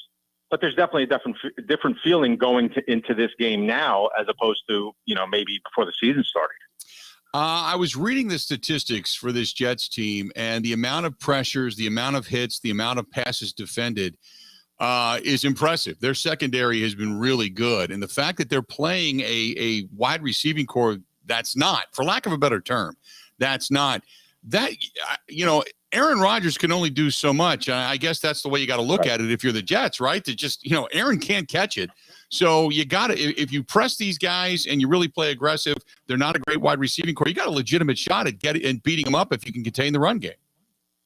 Well, that's it, containing the run game, which the Jets have not done well this year. If you look at last week, and I know, I think it was 137 yards rushing by the Dolphins, but, I know they were not okay with that, but they didn't want to let Waddle and obviously Tyreek Hill, beat them to the top. Last time they played a team with a two-headed running back tandem, that was Cleveland, and with Chubb and Hunt, and they obliterated the Jets. They just wound up winning at the end with that crazy miracle comeback. So that's going to be, to me, that's going to be the key. If they get the run game going, opening up, play action for Aaron, that's going to make for a long day. So obviously that's a key. That's something they're going to focus on because they know that they were literally seconds away from getting their doors blown off in Cleveland with Kareem Hunt and Nick Chubb just running all over them. So they definitely have to address, how they stop the run. Quarterback position wise, I like what the Jets have. I think that they've got some quality pieces around quarterback wise. When you look at Zach Wilson, I'm just kind of wondering how much of an offense do you think they're going to need against this Packers defense, which has not shown any aggressiveness up until this point. So when you look at a guy like, Garrett Wilson, Elijah Moore, Corey Day, right, do they have that ability to kind of, for what the Packers offer in the secondary, do they have the ability to get open and get downfield and make Zach Wilson a better quarterback? I think they do. I mean, the Jets have done this methodically. Everybody is used to the old regimes here who used to, just spend money on big-time free agents. They're building this thing through the draft. You mentioned Elijah Moore, Garrett Wilson. Those were picks last year and this year. Corey Davis was a big free agent signing, but they didn't break the bank for him. They have a lot of depth and versatility in this offense. We haven't even gotten to the running game. So I absolutely think, and you guys, Green Bay knows this offense. They've seen it because Mike LaFleur, the Jets offensive coordinator, is Matt's brother. So they're very similar aspects to it. I think the Jets are a pretty talented team that they could open up this offense a lot more. And I think little by little they will. The two games that Zach has played since coming back from knee injury against the Steelers, they needed to win throwing the ball. He threw 2 fourth-quarter touchdown passes. This past game, he didn't throw a touchdown pass. He was more of a game manager, took care of the ball, didn't turn it over. They had 5 rushing touchdowns. He had one of them. So they're showing they have some versatility and talent. And I do think it's early, but I do think you can see that this team is really starting to put something together. Let's talk about the run game. Packers okay against the run. They're decent up front. They have big bodies when they bring TJ Slayton in to try to stop the run. What does that run game have to do to negate what the Packers can offer? Well, the one thing that the Jets do well, and I think the Packers do well too, it's hard to bring down A.J. Dillon and Aaron Jones, right? For some reason, Michael Carter and Breece Hall maybe not as big as that. It's hard to bring these guys down. They're breaking tackles. They're usually Michael Carter was among the leaders last year of yards after contact, and Breece Hall's been like that so far this year as a rookie. So I think they just have to continue to mix in the run game, play action pass, go to his checkdowns. And we haven't even touched on the tight ends too. They got some talented tight ends in Tyler Conklin and CJ Uzomah. So this is a challenge for any defense right now because there is a lot of talent. Now, the thing is, they're all very young. So, you have to wait till these guys grow up. But they are starting to show signs that they are growing up quickly. I mean, Breece Hall the last couple of games has been a monster. I think Matt LaFleur said that the other day. 197 yards last week, 2 catches, 18 carries, a touchdown. Probably could have had 3 touchdowns. He got tackled twice on the one. So they have a lot of different ways they can go, and I think this run game is something that Mike LaFleur definitely wants to establish. Is the Packers under Matt LaFleur have not lost back-to-back games, so I got to think if you're sitting there inside that Jets locker room, you're going, man, it didn't do us any favors to have the Giants beat them over in London. You know what I mean? Yeah, but they don't. We look at it like that, but they don't look at it like that. They believe. Most players are going to believe they're going to win every game. Plus, they got a guy like Saleh who is a very good leader, motivator, things like that. I don't think they look at it like that. I'm sure it's in the back of their mind, man, we're going to Lambeau. They haven't, what is it, a 15 game? Like, I don't know if they know all the numbers. Like, we know 15 consecutive games, haven't lost back-to-back under Matt LaFleur. I mean, those are impressive numbers. I think the Jets are feeling good about themselves. They're feeling confident, and, they're going in there really with nothing to lose. And just another game where they can show that, They're not the same Jets. And I think that's been a focus this year because when they won last week, they beat the Dolphins. That was their first AFC East win, their first division win in 2 years, 12 straight losses. They hadn't won 2 in a row under Saleh. That's the first time they did that. They hadn't won a home game since last year. So each week it's almost like, okay, let's knock this one off our list. Let's knock this one off our list. So there's a lot of confidence inside that locker room that they believe that, this can continue. Perception from your side of the coin, because we look at the Green Bay Packers in a different light, obviously, but they lose, They get kind of boat raced by the Vikings. They struggle a little bit. They beat up on a bad Bears team. They only score 14 in a weird game down in Tampa Bay to hold on. They almost got beat by Bailey Zappi against the Patriots, and then they go over to London and just look like they laid down in the second half and get beat by the Giants. What is the perception of the Packers right now?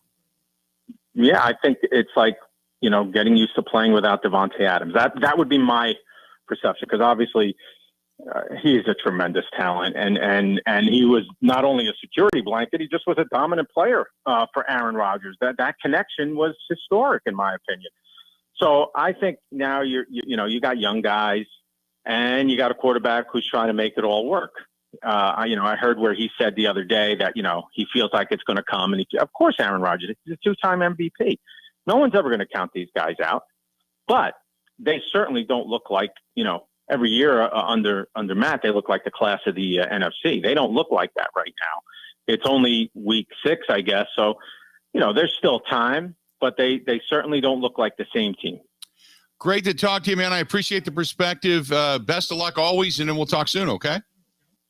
All right. Take care. Thank you. There you go. That is our buddy Al Ianazzone. Iannazzone. I got to get that right. Al Ianazzone. And he's with Newsday Sports over in New York at Al _Ianazzone.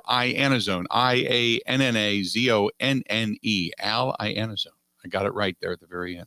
So at least I can give myself a high five once we get off the air.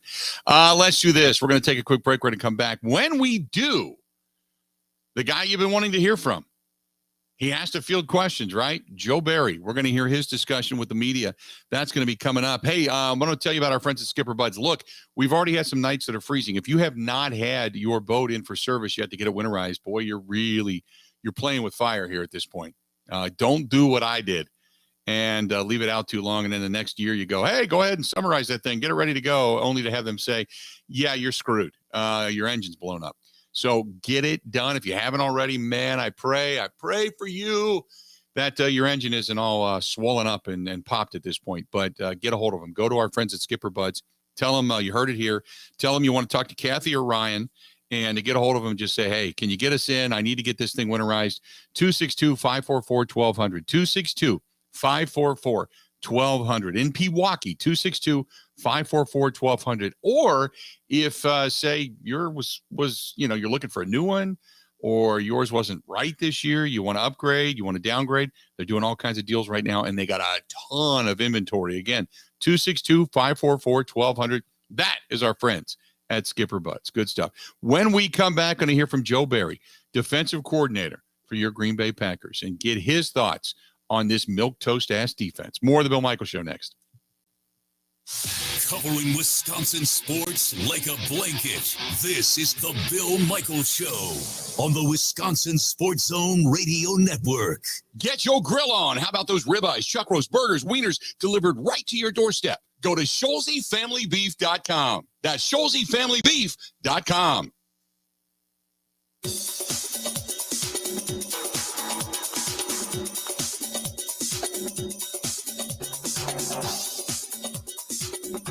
Bill Michaels will resume in 5 minutes.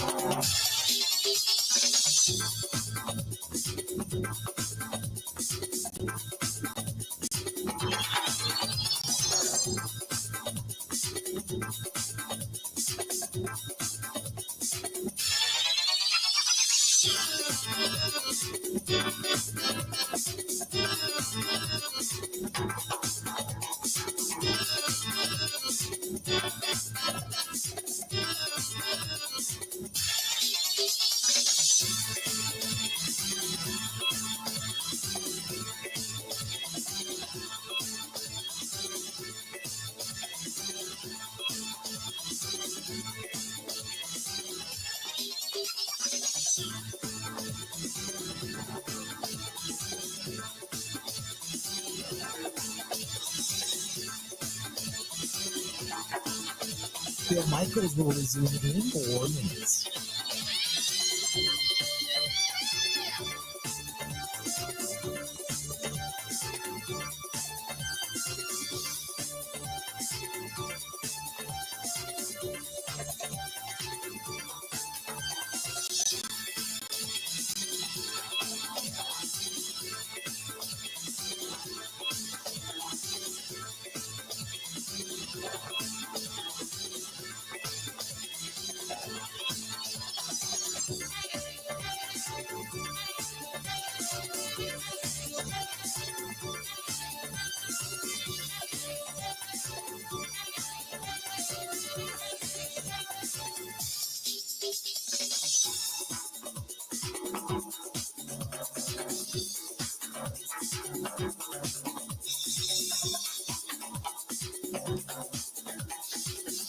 Bill Michaels will resume in 3 minutes.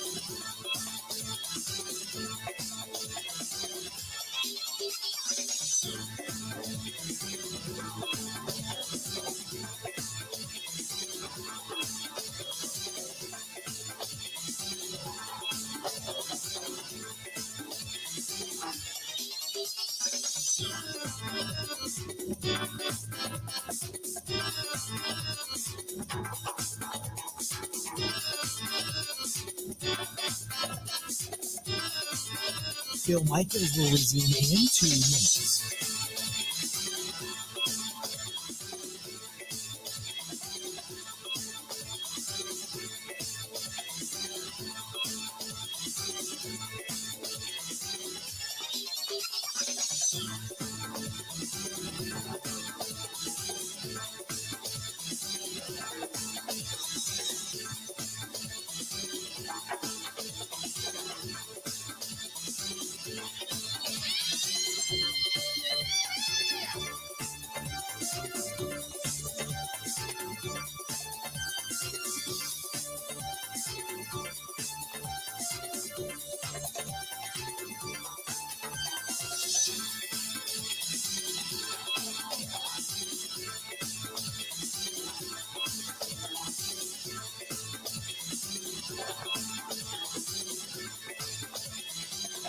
Bill Michaels will resume in 1 minute.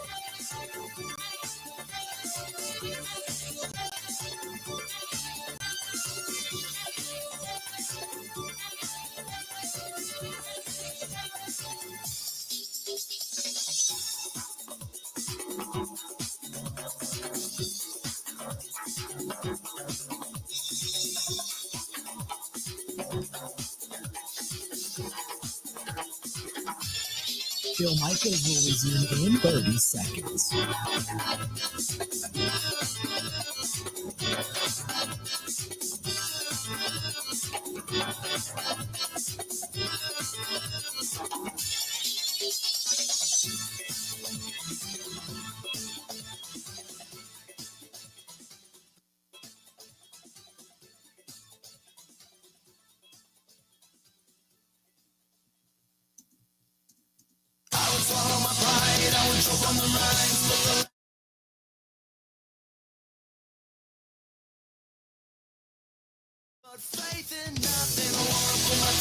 Good to have you back.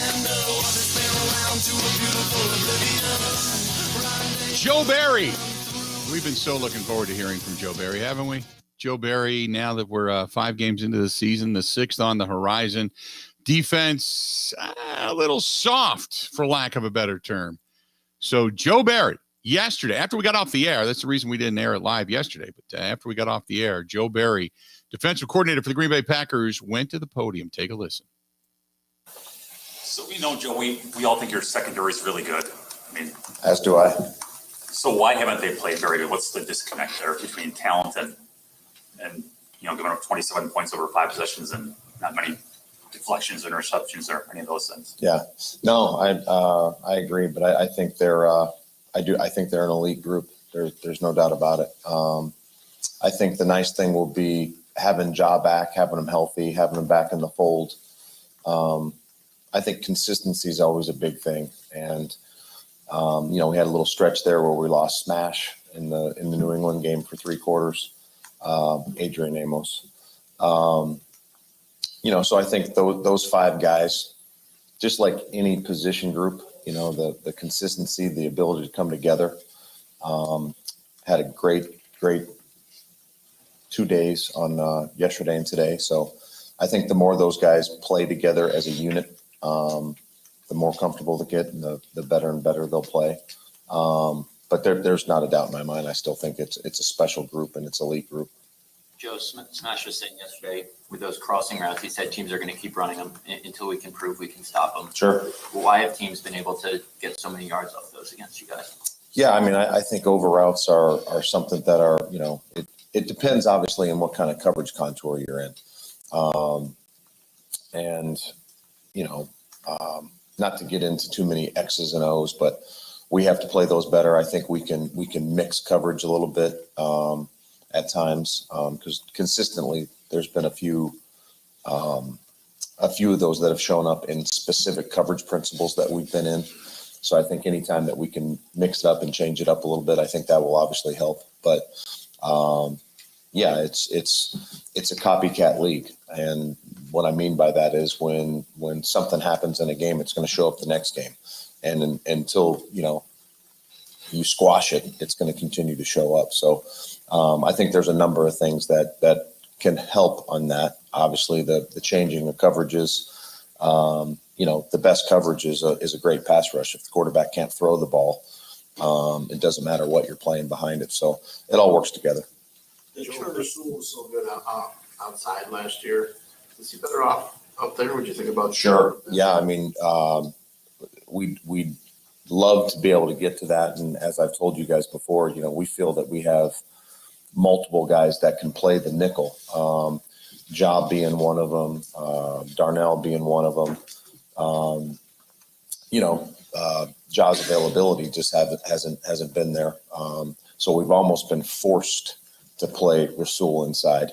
But we feel that we have a number of guys that we can stick in there. I think, obviously with Sav being able to move him around, if Savage isn't one of our 2 safeties, in order to move him, we have to put someone in at safety. And I think Rudy Ford has proven that he's, when he did have to go in and play against New England, he's getting more and more comfortable.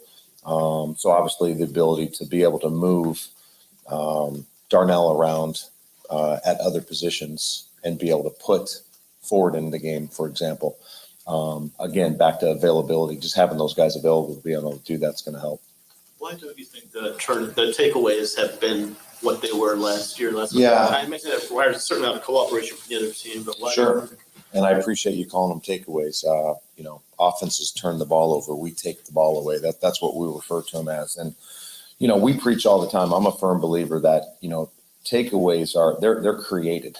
They don't just happen. Offenses are too good. And you have to physically go take the ball away, whether it be, we call it punch, hammer, rake, when we're trying to create a fumble. When the ball's in the air. Again, I think when the ball's in the air, when the ball's thrown in the passing game, I think interceptions a lot of times are created. Again, when we talked about when you change up coverage, the better the pass rush is. Maybe the quarterback throws the ball a little sooner than he's ready to. Those are all things that go into taking the ball away on defense. And takeaways happen in droves. They really do. Every year that I've ever been a part of having a great takeaway year, which we did last year, they come in packs. So something that we preach and talk about every single day, and we will continue. And I firmly believe they'll come. But an offense isn't just going to turn the ball over. You have to create those. You have to physically take the ball away. And we got to keep chopping wood, and they'll come. Matt said Monday that there are times to be more aggressive in coverage. Why hasn't that happened? So much off coverage Sunday, and is that a priority for you to change? Absolutely, and I think we have the guys that can do it.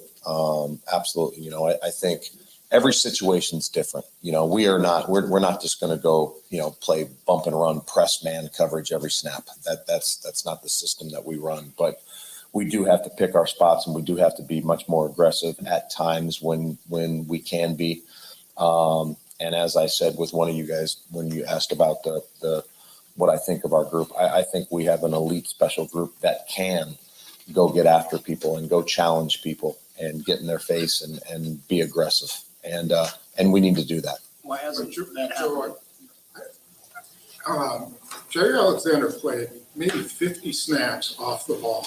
I can't believe that he chose to do that. I mean, I'm assuming that that's built into your coverages. Is that the best use of his talent?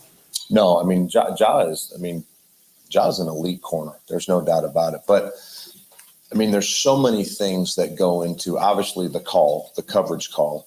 But then the down and distance, the split of the receiver, whether he's in a cut split, whether he's in a normal split, those are all things that factor into, you know, specifically when you're talking about the alignment and the leverage of a corner that factor in. But yeah, I firmly believe that, and we've looked long and hard at that this week, that being able to allow our guys to be aggressive and go get in people's face. And, you know, I think we have the guys to be able to do that, and we can do that.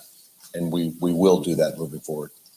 Joe, what's the balance between making in-game adjustments and not having knee-jerk reactions? That's a great question. You know, I think I mean, personally, I never try to be a knee-jerk reaction guy. And I think that's the beautiful thing about an NFL football game is, you know, every single series is an in-game adjustment. You know, the common theme is, you know, people always talk about, you know, halftime adjustments. Adjustments are being made every single series. Great example in the New England game where, you know, we went that series and a half of they were really getting after us in the run game. You know, you don't have time in the second half to go in the locker room and make adjustments. Those things take place on the sidelines every single series. So I try to never, you know, make knee-jerk reactions, but you are constantly, and that's, you know, something I take a lot of pride in, and especially our staff takes a lot of pride in. You know, we're constantly doing those things on the sidelines. When you see us in between series, I mean, it's a constant in-game adjustment. Hey, Joe, I remember the first time we talked to you, you told us that you were proud of your scars and that you're hardened by tough experiences, which obviously you've experienced in Washington and Detroit. I'm wondering, you know, and I think we'd all say in our experience, we've had a lot of guys say, oh, I don't read or I don't listen. And that's probably true for many of them, but people who love them usually do know what's being said. Mm-hmm. I'm just wondering what the last couple of weeks have been like for you. You know that, you know, there's a lot of questions about how your guys have played and the talent you have versus the success you've had. How do you kind of feel just the last couple of weeks have gone for you personally, and what do you feel like you have to do to get this defense to where it's supposed to be? Yeah, well, I mean, first and foremost, you know, going 0-16, that I don't feel like that right now. Okay, so let's be totally frank. You know, it's the fifth game of the year, you know, and I mean, quite frankly, I think we had a bad quarter in the New England game, and we had a bad fourth quarter last week. So I don't equate, you know, I've told you guys before, I don't dwell on the past. I don't live in the past. I look forward. I don't look in the rearview mirror. So, you know, I don't even think that's comparable to where we're at right now. But we got a ton of football left to play. We got a great group of guys. You know, we learn from every single experience that we go through, and you know, we learned a lot. You know, and we had 8 hours to think about it on that plane coming home from London. And the guys bounced back. We had a phenomenal day yesterday and a phenomenal day today. And I've told you guys this before. It's a great group to work with because they're resilient as hell, and they come back to work every single day excited, wanting to get coached. So, and that's where we're at right now. Can't wait for Friday tomorrow. So you obviously have a system that you believe in. This is my philosophy. I'm running this. You just were saying how you're not going to play bump and run every single man to man every single snap. So how do you figure out, okay, this is what we believe in, but these are some adjustments that we can make and we can do this. Like, what is that process like? Because you don't want to abandon what you believe in because that's why you have the job you have. At the same time, that maybe you need to do a few things differently. So how do you go about that process? Well, I think that's the exciting thing about the process. And every single week is unique and different. I think people get in trouble personally. My belief is when you just have a dial a game plan, hey, we're playing this offense, we're going to do this week. Hey, we're playing this offense, we're going to do this week. Me personally, I don't believe in that because I don't think you get good at anything. You have to have a style, you have to have a belief, you have to have a system. Now, within that, again, based on who you play week to week, because every single week is different in the National Football League. Personnel is different, systems different. Obviously, it's a quarterback-driven league. The quarterbacks are all different, and I think that is, to me, that is always the chess match every week is, okay, here's our system, here's who we are, but what are the subtle tweaks we're going to do?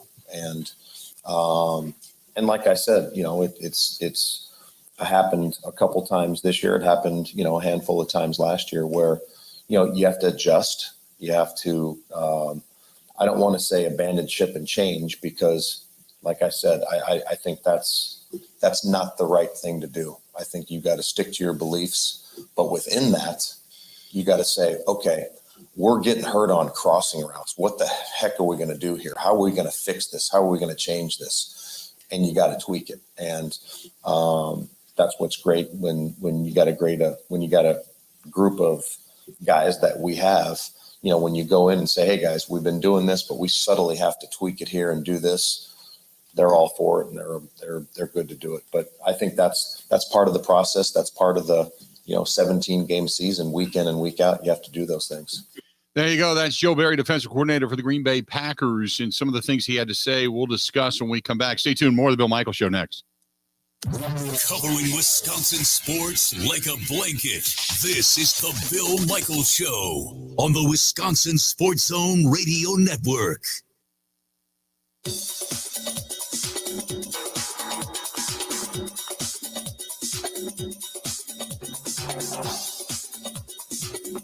Bill Michaels will resume in 3 minutes.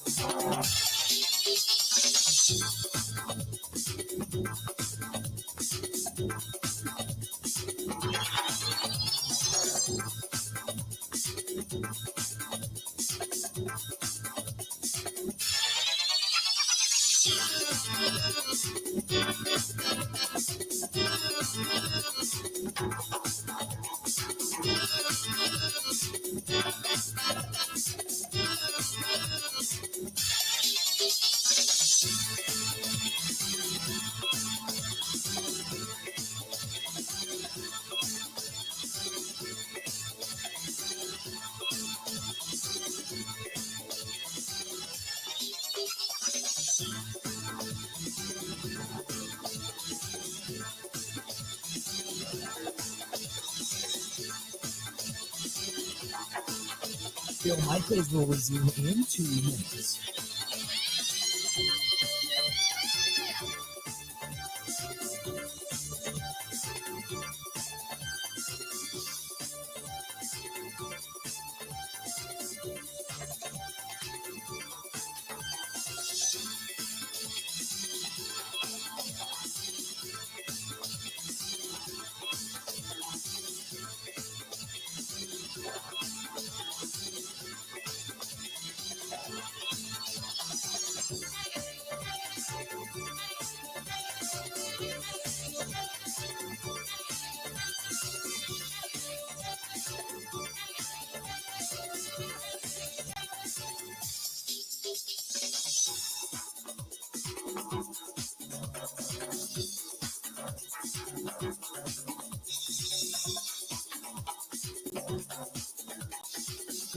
Bill Michaels will resume in 1 minute.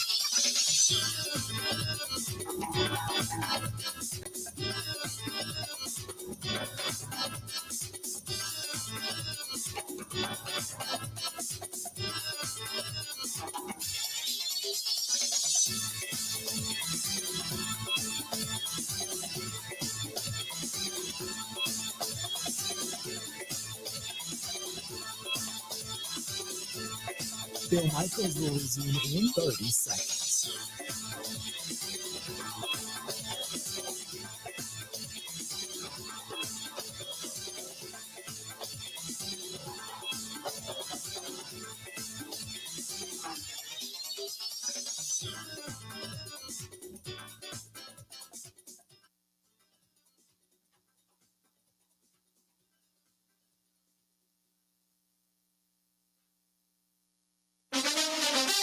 Now, in Green Bay, here's Mike Clemens. The Packers and the Jets kick off at noon here at Lambeau Field Sunday. The forecast mostly cloudy, high of 49. Jets head coach Robert Saleh says he talks to Matt LaFleur nearly every day, except for this week. The two got into the NFL together as assistants under Kyle Shanahan and Sean McVay. Saleh was asked what it'll be like to face his best friend in a game. You know what? I think by now we're all used to it. Matt's been a head coach for, I think this is year 4 now, and we've played him when we were in San Francisco and played him when he was a coordinator at the Rams. So we've had a lot of overlap, and I think by now we're kind of numb to it. The Packers trying to shake off the disappointment of losing to the Giants in London. Wide receiver Alan Lazard. Obviously, being 3-2 is kind of something very new for this organization the past few years. We've had mistakes, and we know the few wins that we've had as well that we could have been better in those situations as well. So I think Coach LaFleur has done a great job of really just cultivating everyone around here just to be able to work and keep growing every single day and not be stuck on the results of last week. Packers safety Adrian Amos. I feel like a place like this, you're so used to being 14-3 and blowing everybody out every week. But I mean, this is the NFL, and you win some games, you lose some games. You got to take each and every week. Like I said, you got to deal with adversity. It's likely that we may lose another game, and you got to regroup again, and you got to play. Head coach Matt LaFleur on what he told players in a team meeting this week. We play an imperfect game. This is an imperfect game. Mistakes are going to be made. And I think it's a fine line between overcoaching and letting a guy grow through whatever the process is. Can you just go as fast as you can, do whatever you think is right in the moment, and do it 100 miles an hour? And then if you make a mistake, so what? We'll get it corrected. That's Matt LaFleur. In Green Bay, I'm Mike Clemens on The Bill Michaels Show.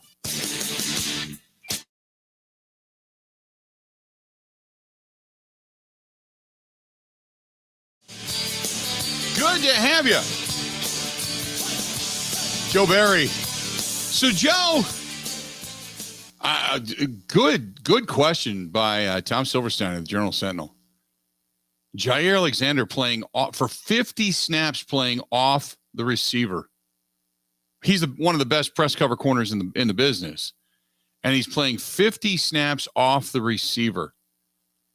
And I think Barry, you would assume he knows the amount, but Barry almost was like, oh, really? Oh, wow. It's kind of ominous when you hear that.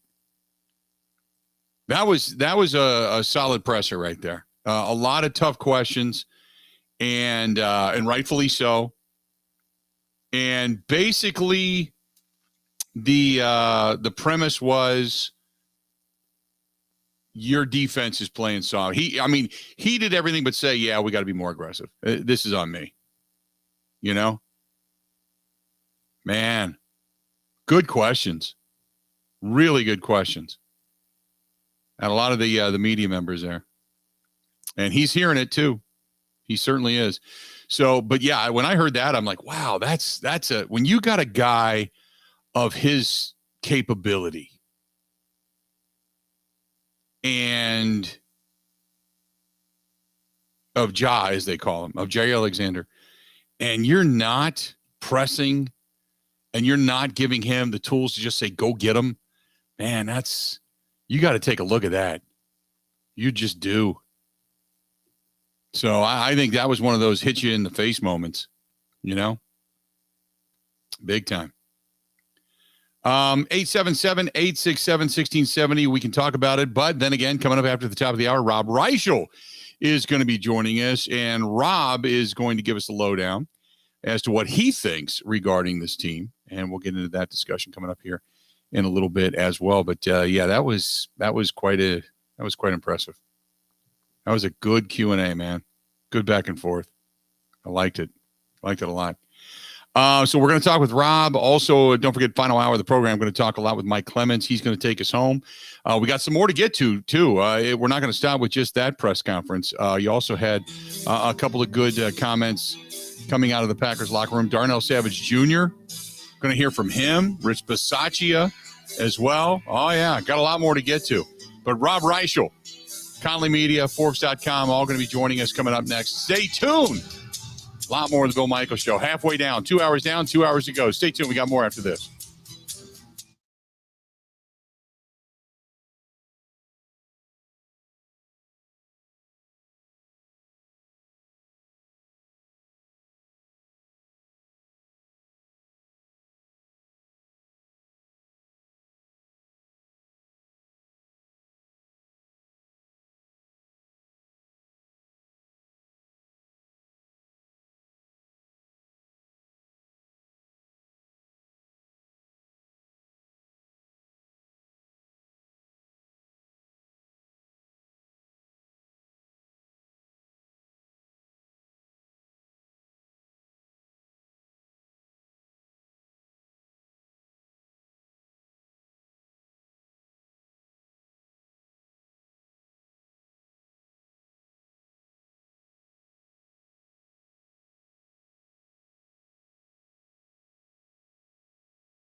Welcome back.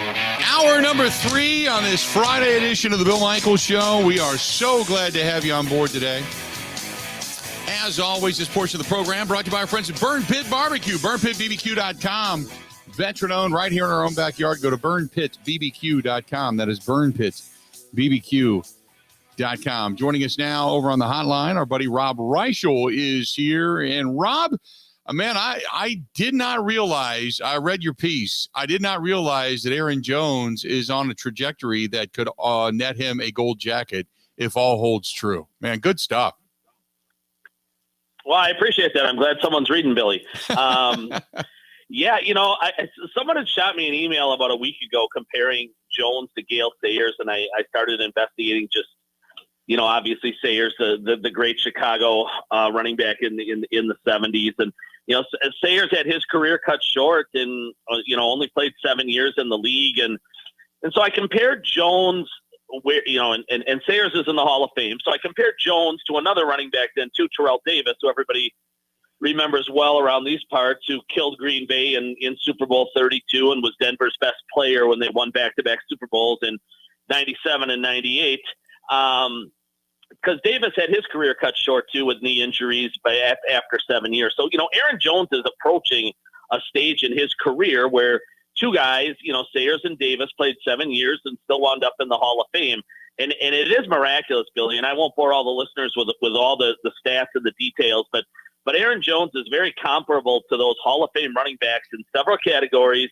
He dwarfs them in some others. He's very comparable to Jim Brown, the all-time, who's arguably the greatest running back in the history of this league. Aaron Jones is comparable to him in some stats. I mean, Aaron Jones' numbers are lining up right now. Like, if he can do this for 10 years, and he's obviously in year 6 right now, if he can keep this going for another 4 or 5 years, he's going to wind up in the Hall of Fame. And the premise and the point of my story was just, not only is Jones heading in that direction, and not a lot of people know it or talk about it or discuss Aaron Jones among the Saquon Barkleys and the Dalvin Cooks and the Christian McCaffreys of the NFL, the elite running backs.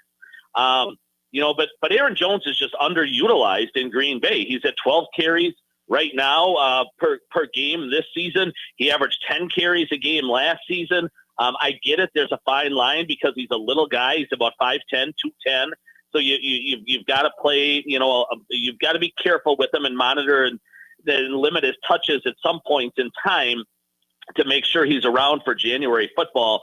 But where I went in that story, Billy, is, if Green Bay doesn't rely more heavily over the next 2 months on Aaron Jones, getting to meaningful football in the playoffs in January, to have a home game or two at Lambeau Field, it just might not happen in 2022. After the quarterback, Aaron Jones is by far their most dynamic player on offense, their best player on offense. He's one of the 5 best players on that football team.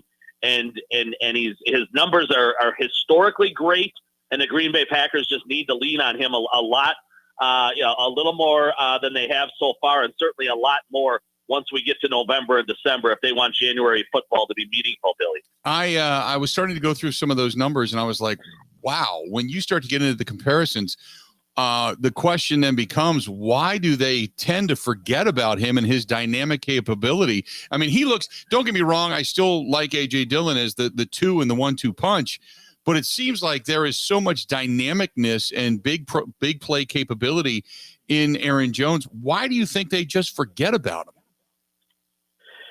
It's a great question that nobody has answered in the 6 years that Aaron Jones has been in Green Bay, Bill. You think back to week 1, he had 5 carries in the loss to Minnesota. Last week in that loss to the Giants when they had the lead and they should have been running the ball and hammering things away with Jones and Dillon. Jones only got 13 carries. Dillon got 6. They threw the ball in that game 39 times. They ran it just 20. So about a 2-to-1 pass to run ratio. I get it at times in the last 4 or 5 years when there were far more gifted wide receivers in town that it made sense for Aaron Rodgers to want to throw the ball 60+% of the time. When he had a 5-time Pro Bowler like Devontae Adams to lean on, when he had a Jordy Nelson, when he had a younger Randall Cobb than he does right now. But that's not how these 2022 Packers are kind of configured, Bill. They're a team that should be a 50-50 split. Their best 2 offensive players after the quarterback are 33 and 28, and they should be leaning on these 2 guys heavily. And when Matt LaFleur gets to a podium on a Monday and says it was inexcusable or it was my mistake that we forgot about the running back, that's just not good enough. I mean, Matt LaFleur is an incredibly smart guy, and now whether that's Matt LaFleur or whether that's Aaron Rodgers changing plays, we're never going to fully know, I guess, until Matt writes a book at some point in time, Bill.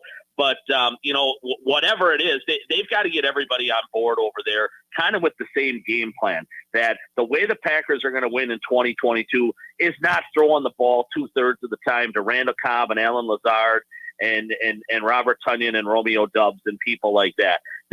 Their way to win is to bang away with these 2 stud running backs they have, the remarkably explosive Jones, the hammer and Dillon, a really good offensive line to clear the way, and then try to keep their defense on the sideline, I guess, as much as possible with that strategy, and then hope the defense plays better than it has the last couple of weeks. And if they can do that, Bill, I still think they're a 12-win football team that can win the NFC North, but if they can't get that element figured out, especially on the offensive side of the football, now you're starting to probably talk about a 10-win team that's fighting to win the division and could end up a wild card team if they can't get those problems solved. Talking with Rob Reischel, Forbes.com, Conley Media as well, at Rob Reischel over on Twitter.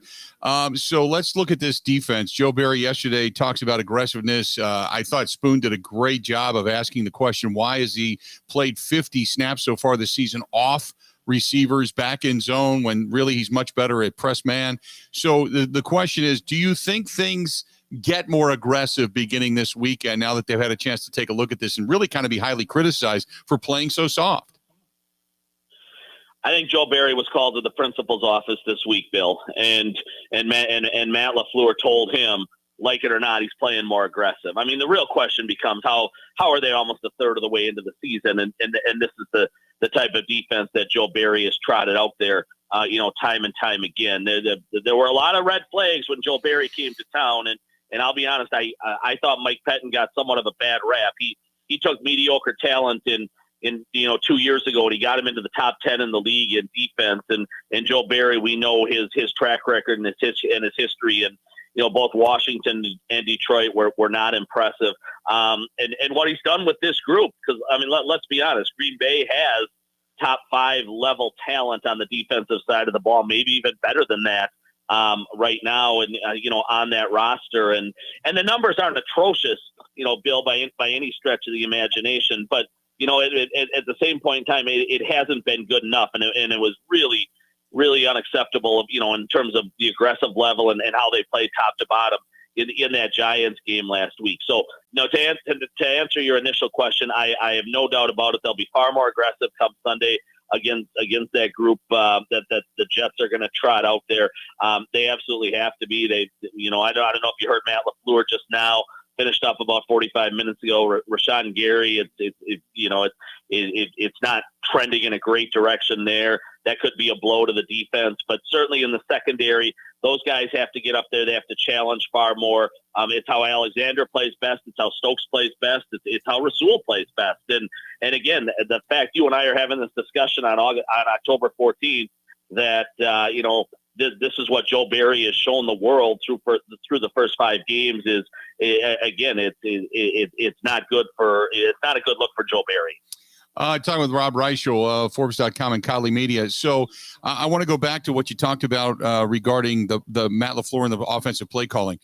I was asked earlier this week, is this fixable? And I said, I don't think it's fixable, but it can get better. Because you don't have Devontae walking through that door. There's nobody of that ilk that's going to come through there. You're going to get Sammy Watkins back, you would assume, at some point. But I don't think it's fixable. But I think that there's more dynamicness to this offense than they're allowing us to see at this point. Would you agree? I'm not sure. I'm really not. And again, where do you get the big plays? Where do you get these chunk plays? Mm-hmm.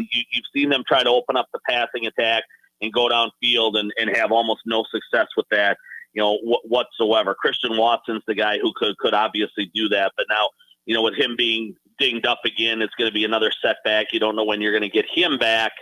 How much can you really count on him in 22? The answer may be almost nothing at all.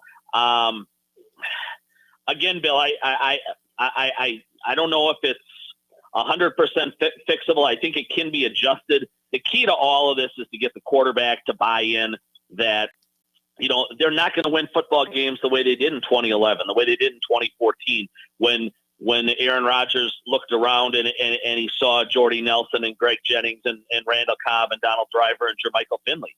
That's not going to happen. This group is not gifted enough to do that. But, you take a week like last week, they land in London, and Aaron Rodgers tells the media in London, get ready for an aerial show. Well, this isn't a football team that should be, focused on aerial shows.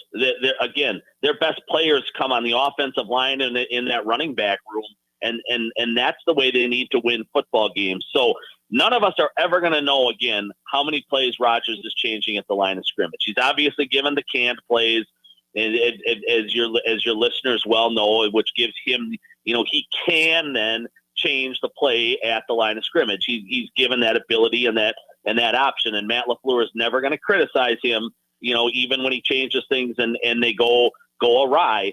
But, Aaron Rodgers also is not an offensive coordinator. He's not a head coach.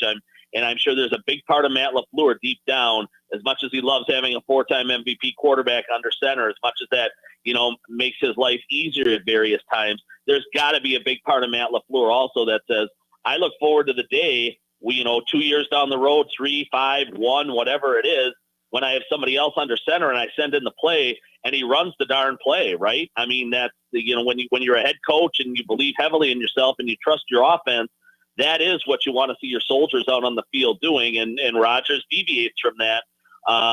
Again, what percentage we'll never know, but he does it a great deal every single football game.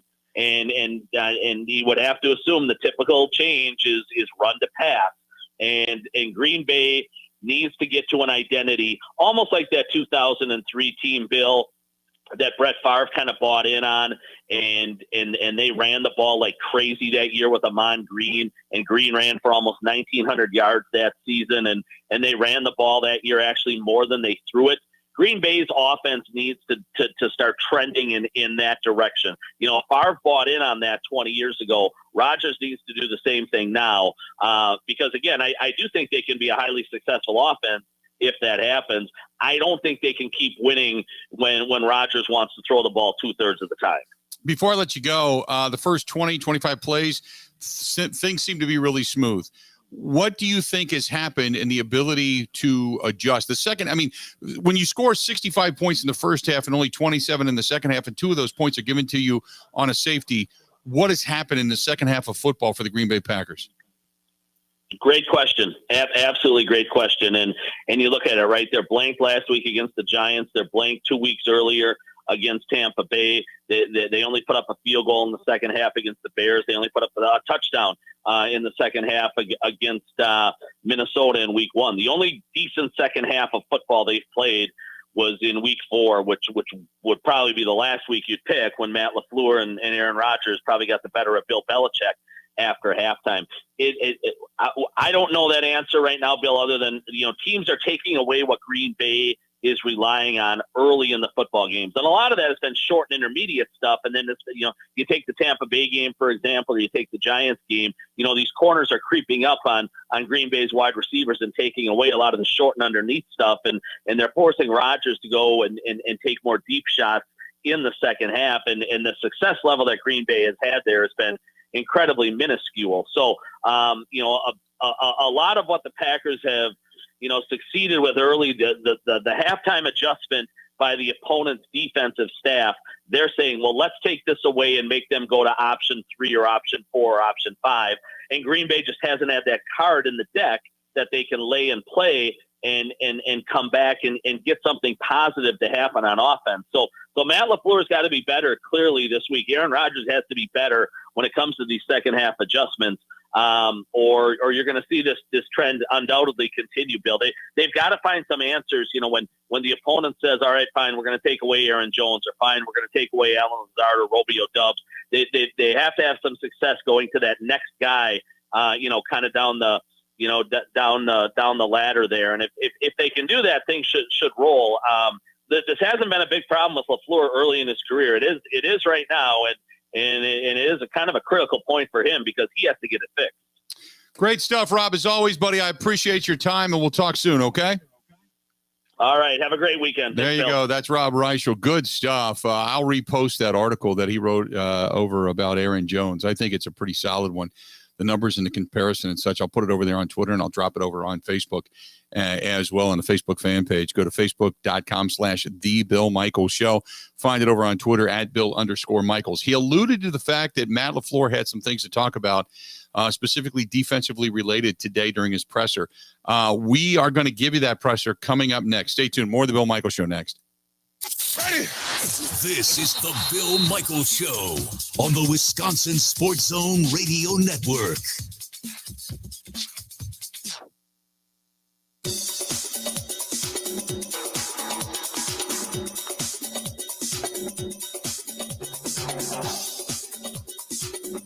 Bill Michaels will resume in 3 minutes.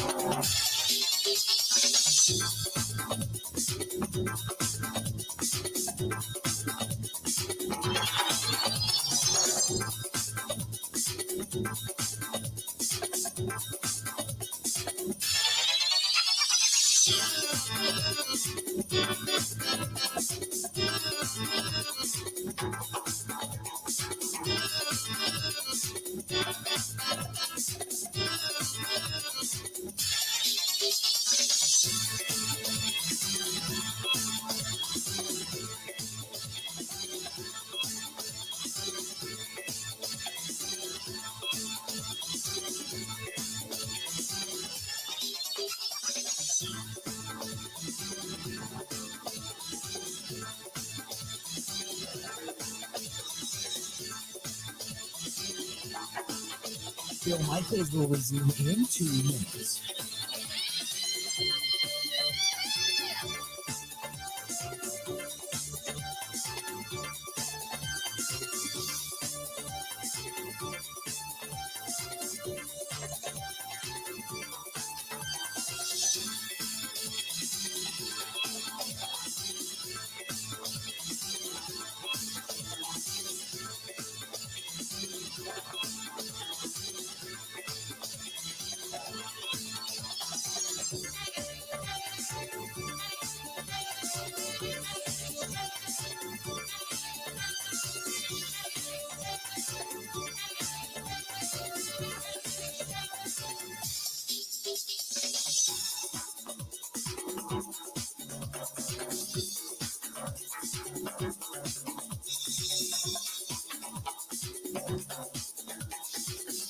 Bill Michaels will resume in 1 minute.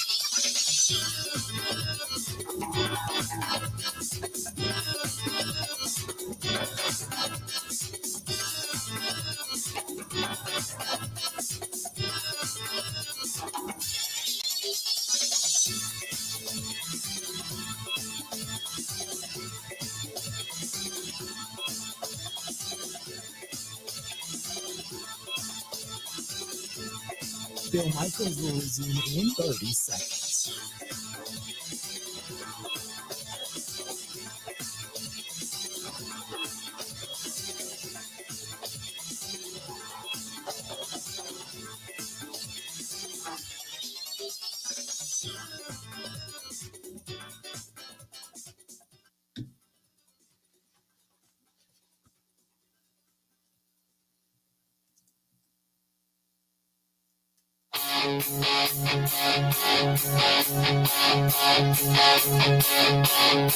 Hearts of fire, streets of stone.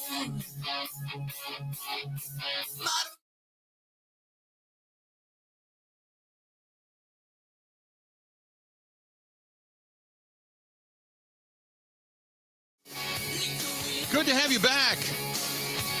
Thanks for hanging in there with us. We appreciate it. Want to remind you, our friends at New Mail Medical, treating guys with ED all over the state of Wisconsin, well beyond the borders as well. And don't forget to give them a call. One phone number, whether it's ED, low T, if you're looking for the all-in-one weight loss program, just feeling better, looking better, 414-455-4451. That is 414-455-4451. Matt LaFleur at the podium just a little while ago. Why don't you take a listen to this? Take a listen. So how's Aaron Rodgers throwing the ball? Is he confident about his grip the last couple of days? Yeah, he threw the ball really well yesterday, so he's confident. Did he throw it well enough for you to be confident that he won't be limited in your passing game? I don't believe so. He will. I think he'll wear that tape on Sunday. No idea. Did anything happen to Rashawn in practice that he popped on the injury report? Yeah, obviously. I don't know to the extent of it. We'll see if he can go practice today, but, definitely a little concerned about that. Has there been any thought to shutting Christian down for an extended period of time when the hamstring seems to keep popping up on him? Yeah, I think that's certainly on the table. We'll see kind of like where he's at. I know they're still doing some testing and whatnot with him. What is your confidence level in those guys behind Rashawn and Preston, just in case Rashawn is limited to some extent? Well, it's the next man up, and the standard doesn't change. But let's face it, the guy is pretty impactful, I'd say, when he's out on the grass. So certainly he's a guy that we definitely want in there, and when he's not in there, I think you can feel the effects of that. JJ got some snaps in the Giants game too. Have you seen progress in that rookie?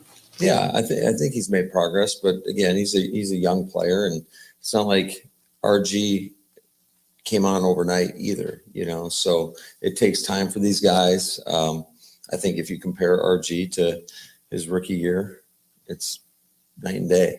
So these guys have to develop, and for a lot of them, especially in that position in particular, like the interior D line, the outside backers, those rushers, usually it takes a minute.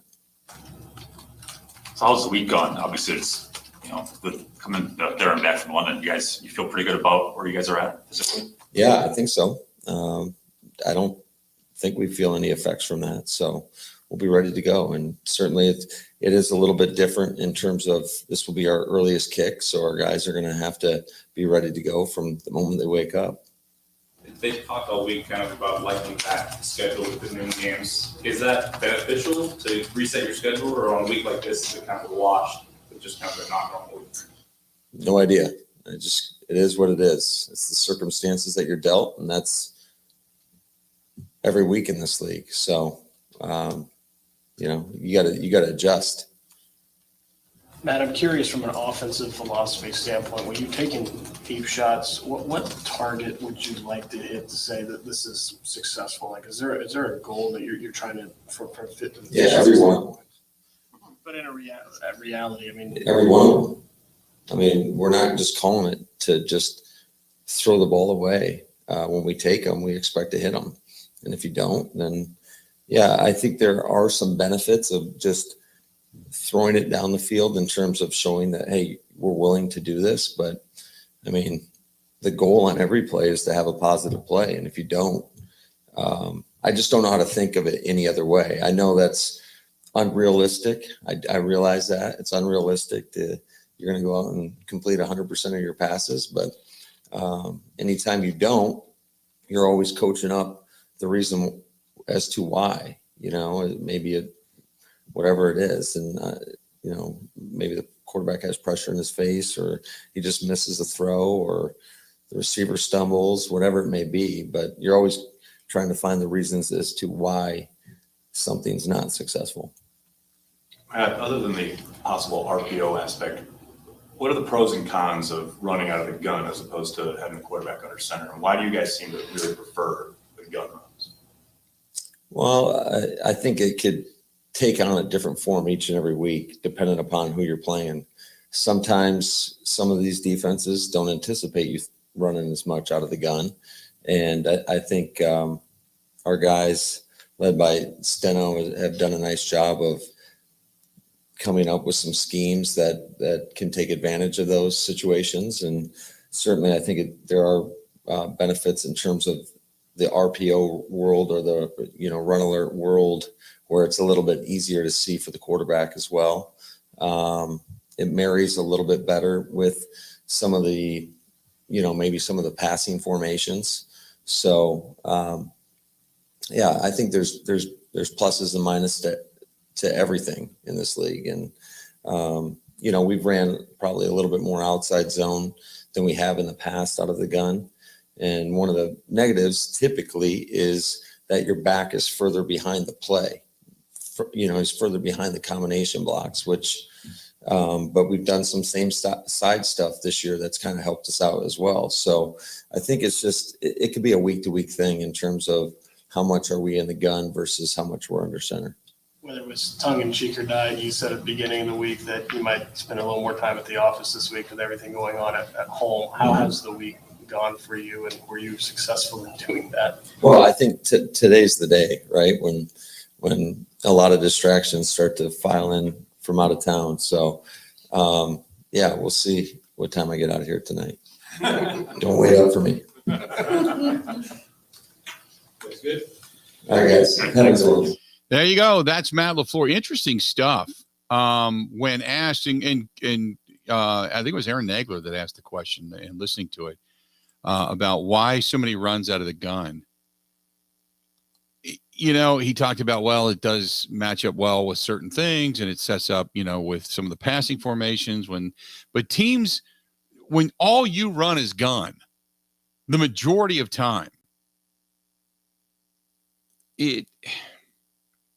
you're not showing another look. And what I don't understand is the second half of running out of the gun versus the first half of running out of the gun is a drastic difference. And the second half of ball games is when you've struggled. So, for a guy that hates statistics, statistically, this is what's causing you problems, I believe, partially anyway, in the second half of ball games. For an NFL franchise, all NFL franchises now, they are just inundated with statistics and percentages and likelihood of success and such. Stats are for losers, right? But yet you use them. You look at what's success and is unsuccessful, and you're predominantly 91% out of the gun in the second half of ball games. You're only 72% in the first half.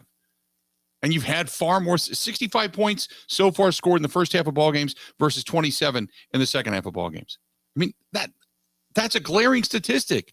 And that's points. That's actual tangible things that are on the scoreboard. So great question by Aaron Nagler to ask that.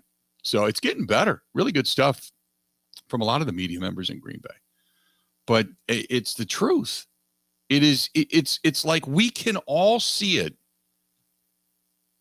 And yet you're kind of brushed aside to say, well, you're not as smart as we are.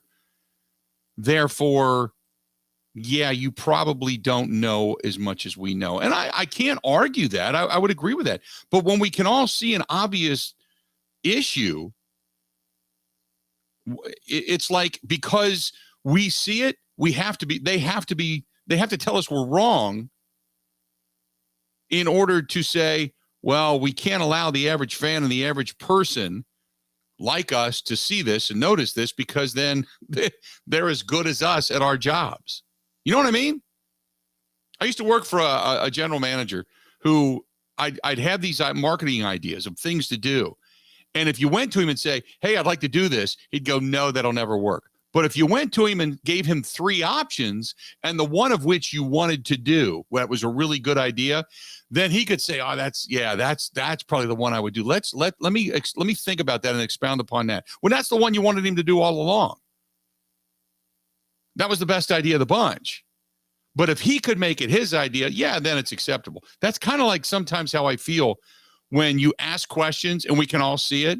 And then they're like, well, there's things that are successful in the NFL and things that aren't. And, in other words, you're not going to raise our taxes. But if you need to raise our taxes to get more money because you want to do certain things for the plans that you have, but you don't want to raise our taxes, but you're going to raise our taxes. Correct? That's what it feels like. That's what it feels like. 877-867-1670. Hit us up. More of the Bill Michaels Show next. This is the Bill Michaels Show on the Wisconsin Sports Zone Radio Network.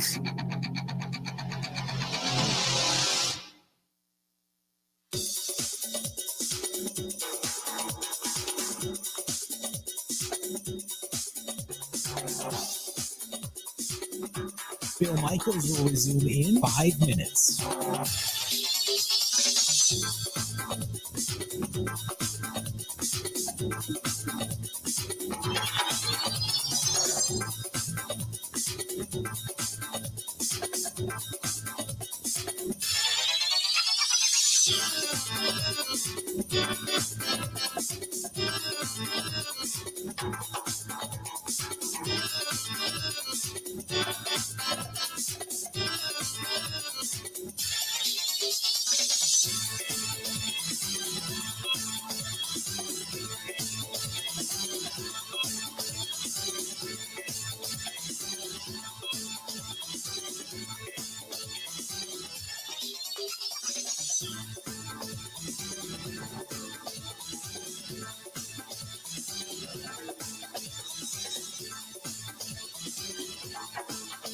Bill Michaels will resume in 4 minutes.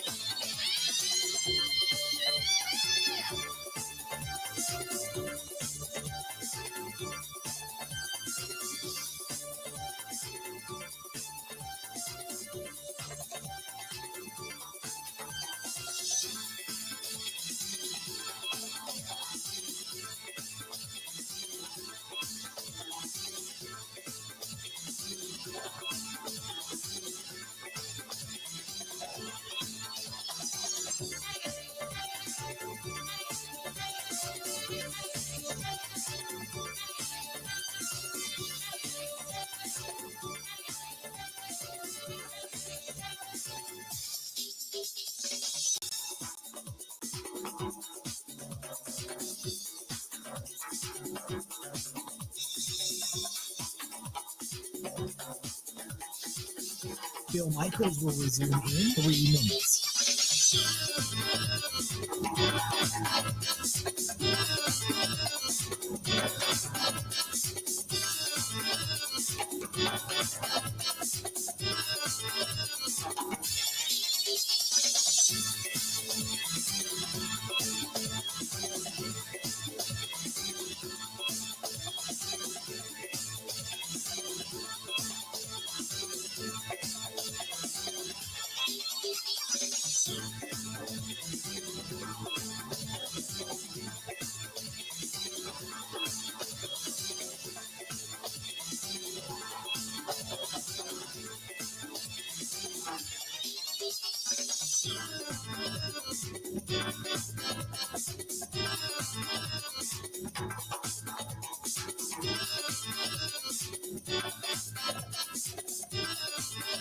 Bill Michaels will resume in 2 minutes.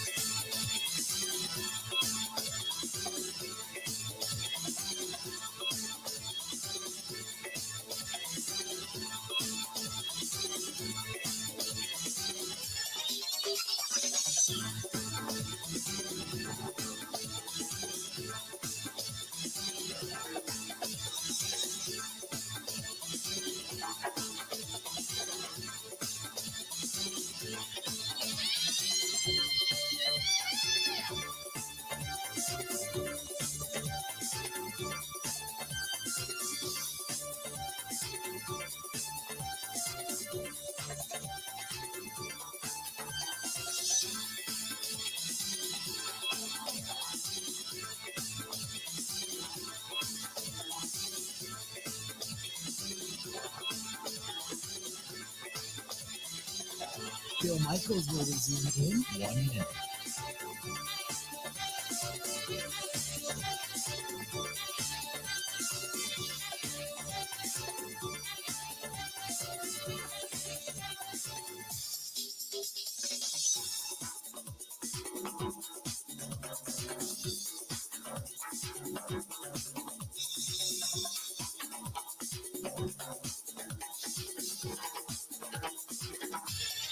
Bill Michaels will resume in 30 seconds.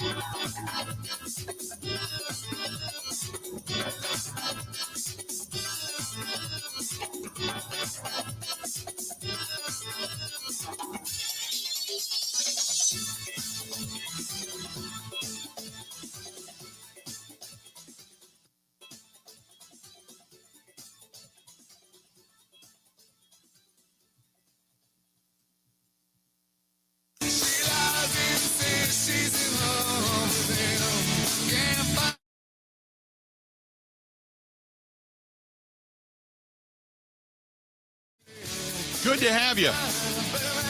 Bill Michaels Show continues on. This portion of the program brought to you by our friends at Forgotten Fire Winery. I am indulging tonight. Told you, tonight, heading downtown, going to a Calderon Club, going to do some dinner, come back, probably just take it easy in the bar tonight, and going to open a bottle of wine and call it a night. It's that kind of night. Got a lot of stuff going on tomorrow. Final football game of the season for the kids. Unless, of course, they win, then maybe they're on deeper into the postseason. But final football game tomorrow. So just going to kick back and take it easy. Birthday party tomorrow night. But just going to sit back and relax and enjoy Forgotten Fire Winery. But not a bottle. I don't think I'm going to do the bottle of wine now that I think about it. I still have another big jug of the cider here. So I'm kind of craving that too now that fall has set in. But you can too. Go to ForgottenFireWinery.com. ForgottenFireWinery.com. Ask for it by name in your local grocery stores, liquor stores, wine stores. Stop there in Peshtigo and check out the winery itself. And don't forget, ask for it by name, the Bill Michaels Special, and they'll give it to you. 877-867-1670, 877-867-1670. So you heard Matt LaFleur. First of all, Rashawn Gary got dinged up. Didn't give us the specifics, but that didn't sound good. So there's a level of concern there, right? Secondly, the answering of the question about the running out of the shotgun and all the offense working out of the shotgun, which is something I've been screaming about. I understand it, but I'm not a fan. I mean, I get it philosophically, what he's trying to say. There are certain things that set up to be able to do that, that run, that delayed run. I still don't like it. I think that not allowing your running back to get a downhill, sprint towards the line of scrimmage is a detriment. I understand about wanting to see, having Aaron Rodgers wanting to see over the line of scrimmage, giving him better view. Yeah, I get it, but coming to the line of scrimmage, he's the Matrix, man. You're not going to convince me. Put it that way. That answer did not convince me. Let's go to the phone calls. Let's talk to Wayne. Wayne, how you doing today, man? What's going on? Hey, I'm good, Bill. How are you? I'm doing well, man. What you thinking? Hey, well, I've been in Texas for the last week visiting my son and grandchildren, and but today I'm home, and just a great time for me to call in. Just wanted to address Joe Barry, and his track record speaks for itself. But one of the things that's been on my mind all year is a very important part of this defense is not here this year. And that's Zadarius Smith, but not only Zadarius Smith, but the outside linebacker coach for the last couple of years, Mike Smith, who was instrumental in making Rashawn Gary who he is. Now, why Mike Smith left, that's something that Mike LaFleur and Joe Barry may have to answer. But he's in Minnesota, and believe me, Mike was, licking his chops that first game of the year. Oh, absolutely. Anyway, I'll just wait to hear from you. But again, Mike Smith is someone who's up and coming. He's been in the league, and he's been a Mike Pettin protege for a long time. But look for him to be a DC someday. We miss him. Okay. No, appreciate it, man. When you talk about, first of all, let me talk about Zadarius Smith, and I want to go with that. Zadarius didn't even play last year. So I think more so he was felt in the locker room, but with the locker room angst or animosity that he alluded to, I don't know how impactful he was, if at all, last year. But Mike Smith, I agree with you. He went over to the Vikings. He's the outside linebackers and the pass rush specialist coach there for Minnesota. He's very knowledgeable, good technique guy. He's also, he was instrumental in, how do I put this? He was instrumental in helping Rashawn Gary along the way. That I believe. Has done really good work with Preston Smith as well. But Zadarius Smith spoke really highly of him. Really highly of him. And go back to when Preston Smith talked about the offense, or excuse me, the defense, and finally being allowed to just play and do his thing. And Devondre Campbell kind of said the same thing, but he was talking more about Joe Barry. But Mike Smith was a guy that was saying, "Hey, look, just get after it, do your thing, feel your natural ability take over, watch your keys." They kind of allowed them to play and didn't fill their heads with a lot of stuff that you had to think about. And I agree with you. I think Mike Smith, he might end up being a defensive coordinator somewhere someday. I can't argue with that. And certainly you can look at the numbers this year for Preston Smith. Now, Rashawn Gary's been solid. You can't argue that fact. But Preston Smith, the numbers, but Preston Smith, if you look throughout his career, he'll have a good year, then a bad year. Or I should say bad. He'll have a down year. Really good year statistically, down year. Really good year. It's been throughout his entire career. Last year, good year. And I kind of said to myself, and I said it on the air, I pray that he doesn't have that down year this year. because you need them this year. You need this defense to be the backbone of this team, to carry this thing at least 7 to 10, 12 games into the season before the offense kind of starts to feel it, gets moving a little bit, and then starts to get into the postseason and see if they can't get on that roll with the defense already clicking. Good, not great news, though, today regarding Rashawn Gary. Not great news, though, today regarding Rashawn Gary. I don't know if this is going to impact him heavily. I have not sat here today and looked over on Twitter to see if he did or did not practice, which I think that he said he was not going to today. But we don't know the specifics as to what happened, but did not look great. Did not look I great. won't believe it until I see his toe in a press conference. Right? Yeah, I know. I get it.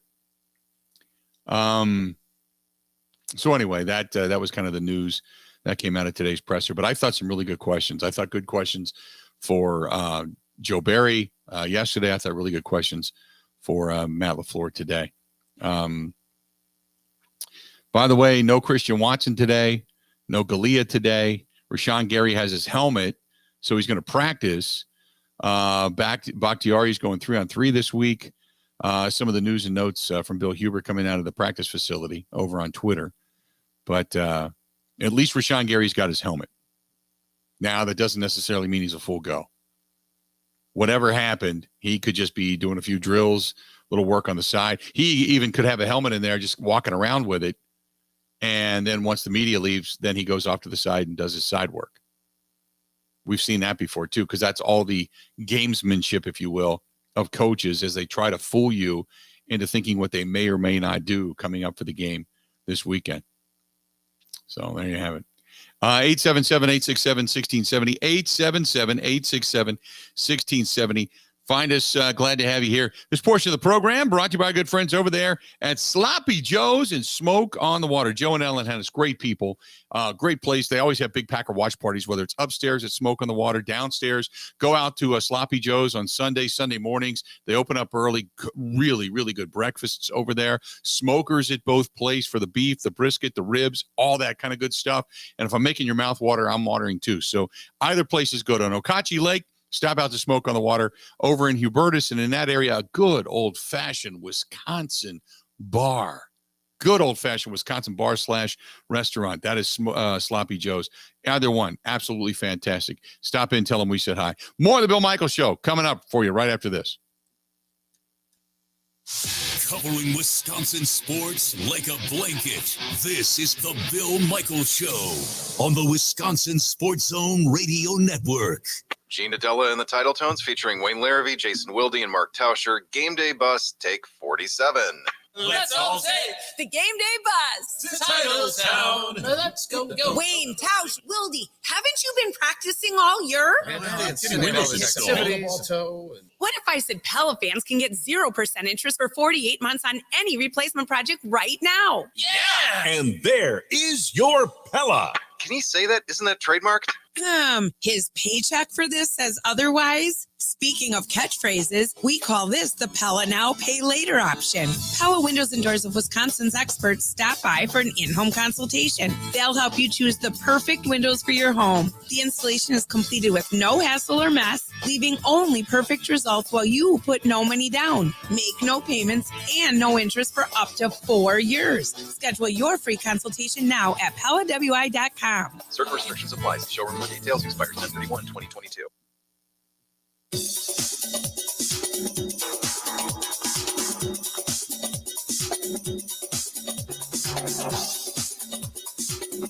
Bill Michaels will resume in 3 minutes.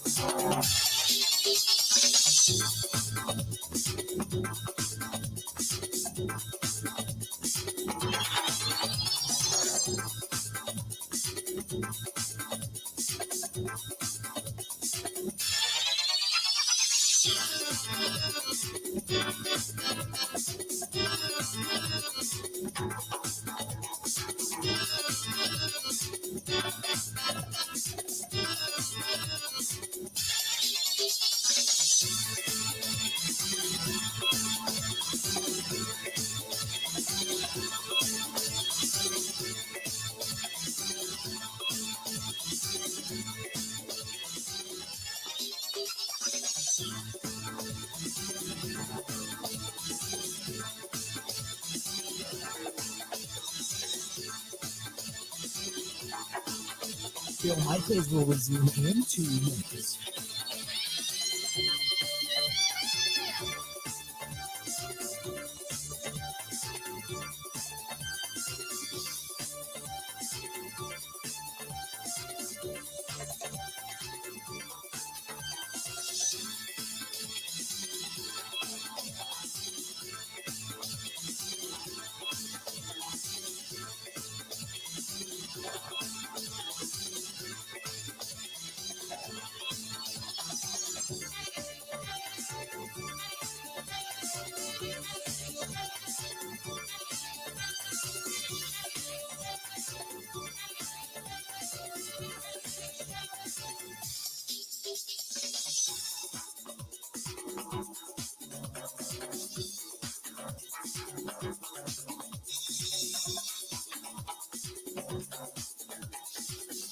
Bill Michaels will resume in 1 minute.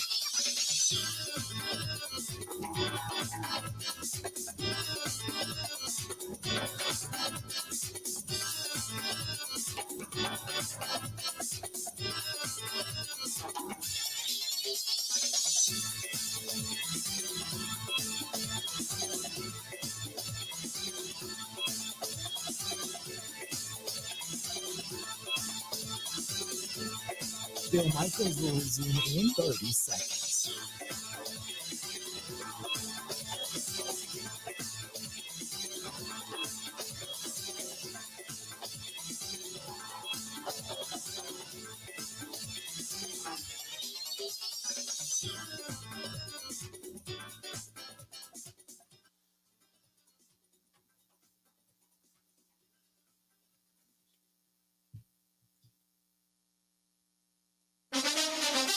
Now, in Green Bay, here's Mike Clemens. The Packers held practice outdoors, getting ready for Sunday's game against the Jets. Kickoff here at Lambeau Field at noon. Aaron Rodgers looked fine in practice despite a thumb injury. Linebacker Rashawn Gary added to the list with a toe injury. Running back Kylan Hill is back at practice after suffering a torn ACL, returning a kickoff last year. Amari Rodgers has been up and down as a kick and punt returner. Defensive back Keyshawn Nixon may take over on kick returns. Special teams coordinator Rick Bisaccia says Nixon was a returner for him with the Raiders. He's really fast. He's really physical.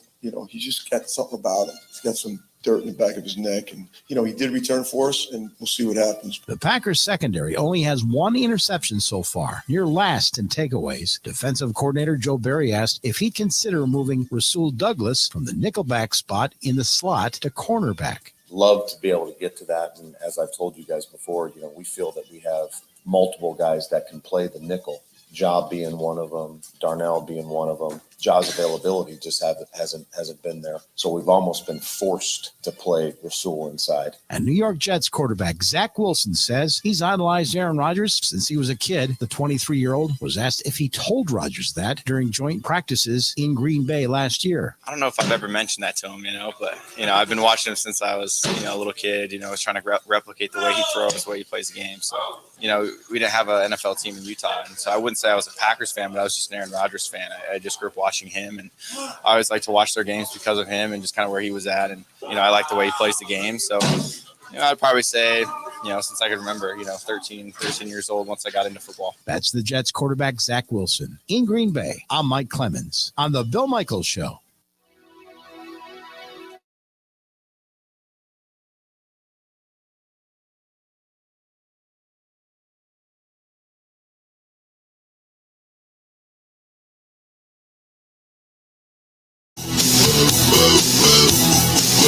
Good to have you. Welcome back on a Friday edition of the Bill Michaels Show. Looking forward to the weekend. Does it seem like it's been a long week? I mean, I know you've got baseball coming up and such today, and you're excited, and you've got a couple of Phillies games, and then you got the Philadelphia Eagles coming up with a big game against the Cowboys this weekend. But does it feel like this weekend's taken forever to get here? Yeah, especially my brain is Badger-centric. There's been a lot of off-field news there. I was in for Grant Bills on Monday on his show as well. Yeah, there's been a lot going on. Kind of never stops these days. Yeah. And it's cold, and it gets dark early, so you don't feel like the days are real. Right. Yeah, it's been I don't know. Maybe you're right. It's just the weather change. Yeah, maybe I think it's the daylight. Makes the day seem half as long. Mm-hmm. Maybe that's what it is. Yeah, we didn't even talk about Logan Brown and getting, leaving, going into the transfer portal, and then obviously some issues at practice, and Brown striking a teammate. And he was what? Was he a 5-star recruit or 4-star recruit? 5-star. 5-star. That's what I thought. But yeah, and Jim Leonard made didn't mince words. It wasn't like he was leaving. He was being asked to leave, right? Yes, he made that abundantly clear when speaking, kind of unprompted. Right. He made sure to get that out there. Does it seem strange to you?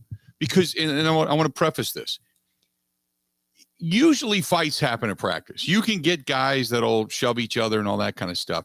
This seems like it was something that went above and beyond, almost like a Draymond Green on Poole type of fight. You know what I mean? Yeah, it's something we'll never know until it's somehow speaks, right. Yeah, until someone talks about it. Because unless there's some sort of police report or something, which I doubt there would be, there's no way to get in there. And they don't have to list a full injury report too. So if something got way out of hand, there are guys that never need to show up on the report. So I don't think we'll know. This was Jim Leonard talking about Logan Brown and not being with the team anymore. This week came about in a completely different circumstance and situation. And the reality of what happened is that there was an internal incident here within the program, and Logan Brown was dismissed from the program. It was not a choice. He was dismissed from our program. And I mean, that's about as much of get the hell out as you can possibly get. I think Jim Leonard wants to make it clear that this was not where he was a Paul Chris guy or he just didn't want to be here anymore. This was, you did something. It's completely unacceptable. You're out. Talk to you later. Like you said, we're never going to know. And Logan Brown did thank the Badgers in the program, but now he goes back into the transfer portal and he's gonna want out. But yeah, something's going on there. Now, again, this is the other side of the coin. You go through another week where you got a little bit, just a little crack of adversity, and how do you handle it and how do you overcome it? Which makes, again, this game on Saturday in East Lansing pretty vital. You get a win, you look crisp, you look sharp, you look well, you do a pretty good job at this. You maybe get a dominating type of win, and that just another reason to say I've gained more faith in the Badger program if they can pull this off this weekend after facing adversity in back-to-back weeks. True do or die. I mean, if they lose another game this season, they will not win the West. No. So every game is literally a must-win going forward. Luckily, the teams they're facing are by no means juggernauts. Mm-hmm.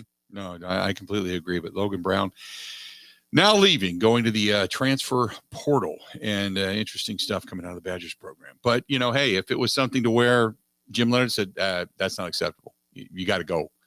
I give him credit. Give him credit because I still think I look at now, granted, they're professional players, don't get me wrong, but I look at the Draymond Green situation, and he's coming back and saying, well, we're both professional. Well, okay, you're both professional athletes. You're both being paid. You have to suck it up. You have to collect your money, and you have to move forward. So, but this is different. This is different. So I give Jim Leonard all the credit. 877-867-1670. Next hour, we're going to have Mike Clemens. Mike's going to be here in about 20 minutes, and we'll pretty much carry it the rest of the way. Mike, you know how he brings it on Fridays. We'll go through the discussion of, obviously, Rashawn Gary, one of the newest addies, if you will, to the additions to the injury report for the Green Bay Packers. So we'll have that. And also, we'll talk about some of the questions that were, sent to Joe Barry, that were fired off at Matt LaFleur. I think it's really, I think it's really, as Rob Reischel said, I think it's really a week where Matt LaFleur heard it.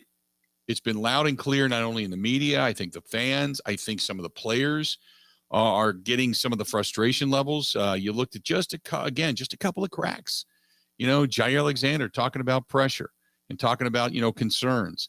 Aaron Jones, and yeah, we probably could have done that. We probably could have got the first down. We might have been able to do this thing and win the game. And they didn't want to put it in our hands. Maybe just a little bit questioning play calling. I think when you start to hear guys say, we can't continue to do this. Now you're questioning the coaching. It's not about the ability of the guys in the field. Now you're questioning the coaching. And coaching is there to put you in the best position to be successful. And if your coach is not doing that, as Rob Reischel said, looks like Joe Barry might have been called into the principal's office this week.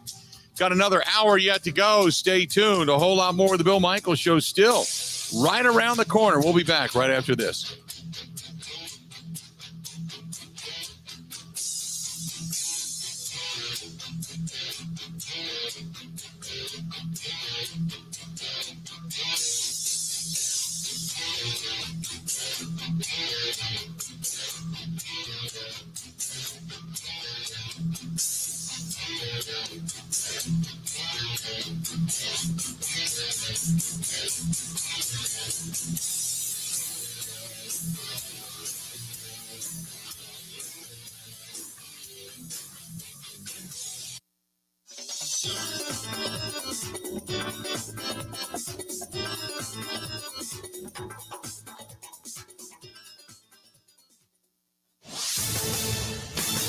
This is a Wisconsin Sports Zone update. Well, Green Bay is on the practice field for the final time before their matchup on Sunday with the Jets. Much of the talk around the team this week has been on not committing to the run game, especially late in the loss against the Giants. Offensive coordinator Adam Stenavich pushed back on the idea of running the ball just to run. It's funny, everyone could say, just run the ball, no matter what. And that's not how successful offenses work. You know what I mean? It's bad offenses are just stubborn. Hey, we're doing this no matter what. I'm not changing. I'm not doing this. I'm just going to do whatever it is, throw it, pass it, whatever. And I think that's bad coaching. And players will look at that and be like, why are we doing this? Packers come into the game 3-2, their worst record to start a season under Coach Matt LaFleur. Jets are also 3-2. Kick on Sunday is set for noon. Turning to the Badgers, they're going to make their way to East Lansing today. It's where they're going to take on Michigan State tomorrow afternoon. Wisconsin 3-3, looking to get back above 500 for the first time since their third game. They're also looking for back-to-back wins for the first time this season. Spartans come in having lost 4 straight games, including all 3 of their Big Ten games. Kick tomorrow is set for 3. Your work-life balance is important to you, and Sutton Transport agrees. Sutton Transport offers a 5-day work week, same start times daily, and you'll be home nightly and weekends. Sutton Transport is now hiring CDL drivers. Enjoy some of the best benefits in the industry, consistent year-round work, twice-a-year wage increases, and enjoy your family time you deserve. That is work-life balance. The road to success is with Sutton Transport. Apply online at suttontrans.com. Well, the Bucs are less than a week away from the start of their season. They're going to get things going next Thursday in Philadelphia against the 76ers. Milwaukee finished the preseason winless, and the Wisconsin basketball team was picked this week to finish 9th in the Big Ten. They were picked 10th last year, won a share of the conference title. With this Wisconsin Sports Zone Network update, I'm Zach Heil, Print.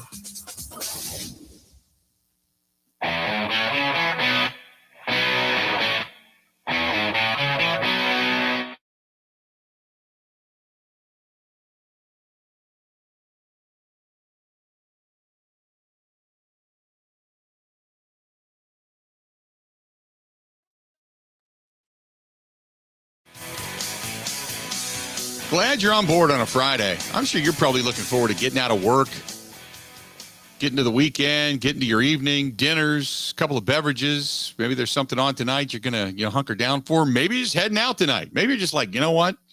Tired of being cooped up. Weather's kind of gray. I'm out. Getting it done tonight. This portion, if you're going to go someplace, there's a couple of good places to go tonight. As a matter of fact, Boondocks. Out there in Oconomowoc, great place. Stone Bank, Wisconsin. Love it out there. Go out and see the whole gang. Tom and his staff, great people. They have a big fish fry, and they've got different salads and such. Another good place, Boondocks, right there on County Road K in Oconomowoc. Darnell Savage Jr. So he was sat down with the media. And he was asked about how does this Jets team compare to the one, because remember the Packers had, training camp with the Jets go back to 2021 last year. So he was asked how this compares to the Jets team that they practiced against last year. I think they're definitely a lot different than they were last summer. You know, they've added some pretty good athletes as far as receiver and stuff like that. So, and they got two brand new tight ends as well. So, they're definitely not the same team. Then you've got the questions regarding the defense, and they've been a little bit soft. And now Savage, I think, in my opinion, still a pretty good hitter. And that's kind of what his forte is. He likes to be that safety hitter guy. Okay. I know some of you get aggravated with him. Look, anytime there's a play that a player's highlighted on, that's a negative. He sucks, want him out, all that kind of stuff. But I still think he's really quality. So he was asked about defensive coordinator Joe Barry. And does Joe Barry need to make changes to allow the defense to be aggressive, get more takeaways? I wouldn't say anything's holding us back. We're going to make our plays. You know, I feel like anytime now, you know, this is just one of those things. You just got to be patient. Just do your job, and your plays will come to you. But we're not worried. I think we'll have plenty of turnovers by the time it's all said and done. I don't know about the word plenty. You'll have turnovers, but I don't know about hopefully the word plenty actually comes into play. Because as of right now, it's nil, nada. Then the next question is, when you talk about turnovers, okay, and I can almost hear the answer. But the bottom line is, if you're not playing up on guys and you're playing more zone and nickel all the time and soft, does the defensive scheme even allow them to play free and create turnovers? Oh, yeah, it's definitely a balance. You know, it's all about discipline and reading your keys and all that kind of stuff. You know, you can't just go rogue within the defense and be trying to make plays. You know, you leave somebody else out kind of hanging to dry. So, you know, we're going to keep doing our job and just let our plays come to us. So last year, remember, second game of the season, Packers didn't look good. Halftime at Detroit, Matt LaFleur goes to Joe Barry. You could see a little bit of the discussion, and then things obviously changed. Matt LaFleur, the offensive play caller. Why does he think that Matt LaFleur, though, as the head coach, not the offensive play caller, but he needs to get involved with Joe Barry in this defense? I feel like we got a lot of older, experienced, more veteran players on the defensive side of the ball. So I think just us being just player driven, you know, and just kind of going out there and competing and having that fire, you know what I'm saying? I feel like that kind of takes care of it. It makes it a little easier on the coaches, honestly. So I don't think I've noticed any difference or anything in that. So, well, at least in speak, there's been a difference, only for the fact that, you know, this week has been, like I said, going into the top of the hour break. There's been a magnifying glass placed on this Green Bay Packers team. It was just not a great performance in London. It was kind of tale of two halves, and it's kind of what we've seen all season long. And he was asked about LaFleur, you know, saying he wants to see players play aggressive and not be afraid. Absolutely. You know, I feel like that message kind of displays a trust. You know, obviously, like I said, it's not going rogue within the defense, but kind of just trusting yourself. And, you know, for him to say that, you know, it's kind of him telling us that, you know, he trusts us to trust what we see and go make plays. So excited for another opportunity. Kind of good player speak right now, staying in the ranks, you know. But Adrian Amos said, hey, look, in regards to, and we've all seen this, okay, pretty consistently throughout the season, where the crossing pattern, it's not been defended consistently or at all, for that matter, in some cases. And Adrian Amos says, look, teams are going to continue to do it, those deep crossers, unless we stop them. It's just simple as that. And you know what's funny is we keep talking about that via the run game. Matt LaFleur, they can't stop you. Why do you stop yourself from running the football? So why would teams stop running the deep crossing patterns? And Adrian Amos is right. It's because they can't stop them. So until they do, teams are going to continue to do it. So what does Darnell Savage think? I feel like, you know, it's just something we're just, you know what I'm saying? I don't think it's something that's going to cause us problems for, you know what I'm saying, forever and ever. But I feel like we're going to start making our plays. Like we said, obviously the over routes haven't been necessarily what we want so far, but I feel like we're fine. So he was asked, look, you lose over in London, long flight home. And I talked about that on Friday of last week, saying that whoever loses this game, and that's a long flight to come home and go, especially after a game like that, when you're up and you have quite a few good plays first half, and the second half just completely falls apart. So he was asked, what is it, you know, long flight home after a loss, Now you get prepped for another week. You're going through the motions for the Jets, getting ready for that noon kickoff. What has this week been like? Forever. I think it's safe to say everybody's kind of, ready to get back on the field. So I'm excited for this weekend. Feels like forever. Just to get back into the rhythm of things. Does this game against the Jets feel like it's a, quote, get-right game after a loss to the Giants last week? No, I wouldn't really look at it like that. I think we kind of look at it as another opportunity. Obviously last week wasn't, what we wanted to put out there, but, you get 17 of them. So, we want to win the next one. So that's what we're focused on right now. There you go. That is Darnell Savage Jr. yesterday. Not a lot of words, saying a lot of things that are, I would almost put as good player scripted speak. You're not going to put anything out there that's going to be negative, but there's not a lot of fire there going, we got this. No big deal. We're good. It seems like the more you hear coming out of the defensive side of the football, there's a tentativeness there. And I go back to what Jair Alexander said. Yeah, if we lose to the Jets, then we're going to have some concerns.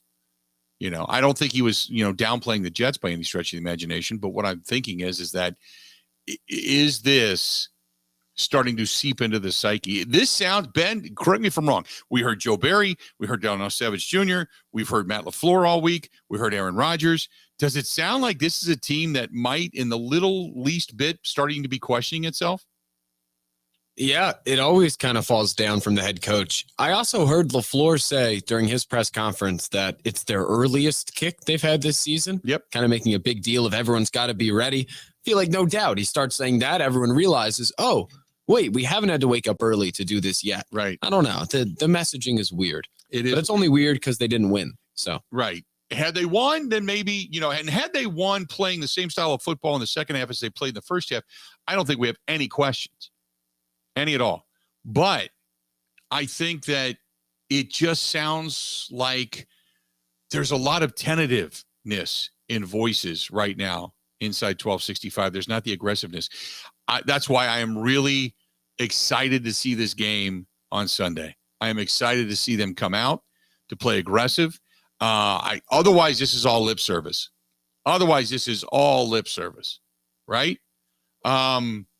Oh, by the way, people are saying go Philly for you, Ben, saying they hate Dallas. Just an FYI. Oh, cheers. People on the stream, and I had a couple people. Don't we all? Those scumbags. But that seems to be the sound coming out of 1265. A little tentative. And I understand it. You've been beaten, and it hasn't been perfect. So I understand it. But yeah, it's a little subdued enthusiastically right now up in Green Bay. 877-867-1670. You can hit us up. 877-867-1670. So we're going to hear more from Mike Clemens coming up here in just a little bit. And he'll have his perspective on all of this, I'm sure, which Mike being there, seeing guys looking them in the eye and such, it's going to be interesting in that sense. So he'll have all of that coming up as well. We may hear some more in his perspective on what Darnell Savage Jr. just had to say. And I'm interested in getting that. This one is from Steven. Steven says, I agree with you. I think it sounded soft this week, but I think guys are genuinely looking themselves in the mirror. I look for this team to come out and punch New York right in the mouth. Steven, I hope you're right. Maybe that's what it is. Maybe this is kind of the calm, subdued before the storm.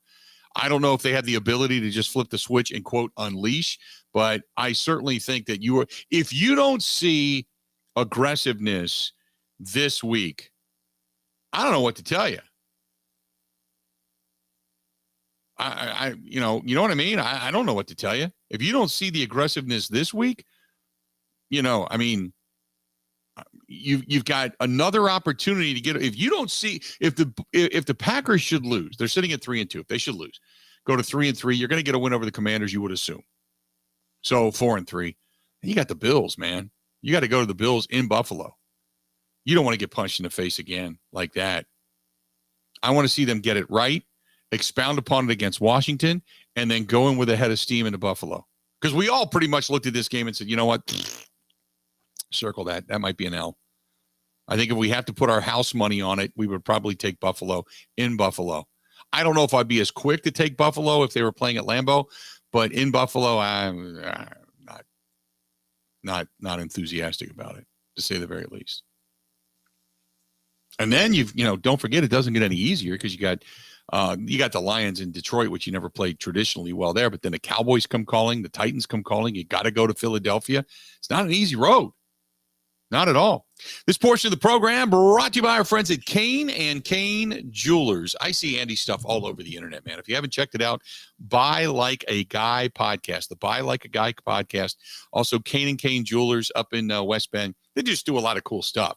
Very innovative social media wise. And it's for a jewelry store. This time of year, though, you're going to start thinking about that, whether it's engagement rings or something special for that special someone. And ladies, don't forget about the dudes. Right? Don't forget about them.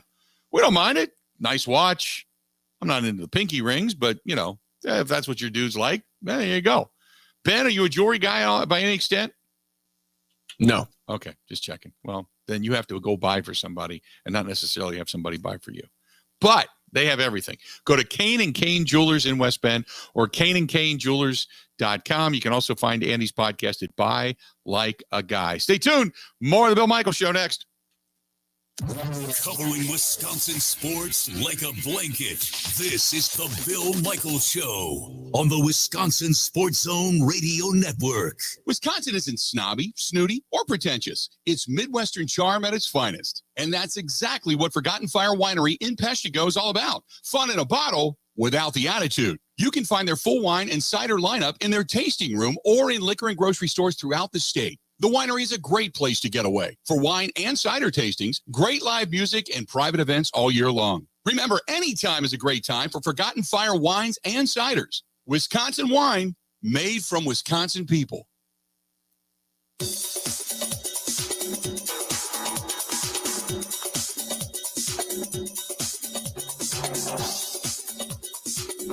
Bill Michaels will resume in 3 minutes.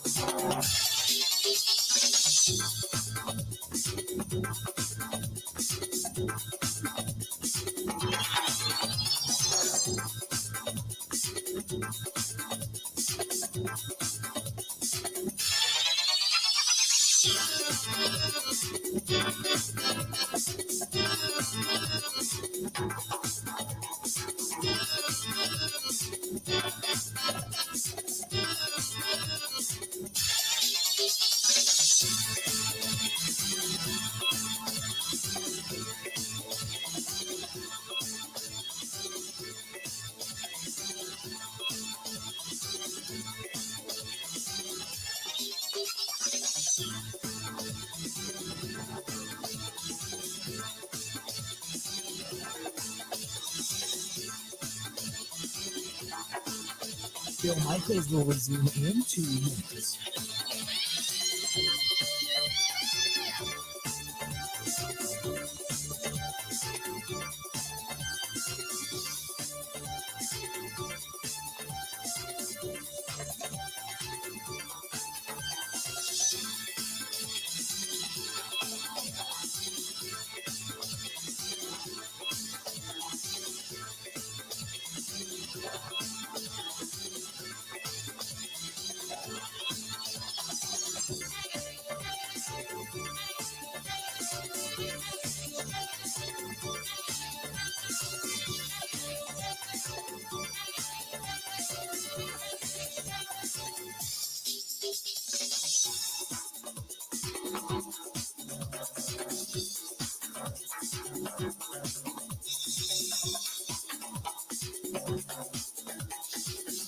Bill Michaels will resume in 1 minute.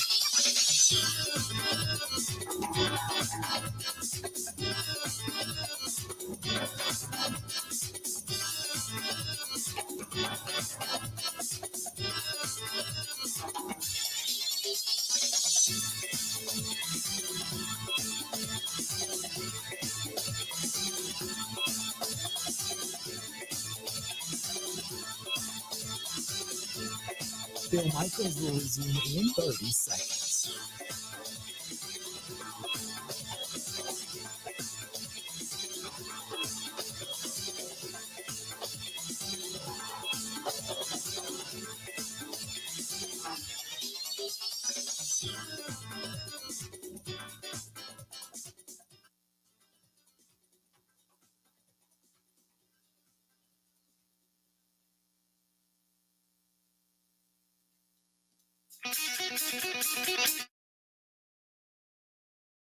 Aaron Rodgers throwing the ball, confident about his last couple of days. Yeah, he threw the ball really well yesterday, so he's confident. Can you throw it well enough for you to be confident that you won't be limited in your passing game? I don't believe so. Will he practice today, man? He will. Those are the words of Matt LaFleur talking to the media. Good to have you. Hopefully you're enjoying your day. Certainly appreciate you being here. Our buddy Mike Clemens, brought to you by the Bay Motel in Green Bay. Quiet. It's cozy. It's comfortable. It's a mile from Lambeau Field.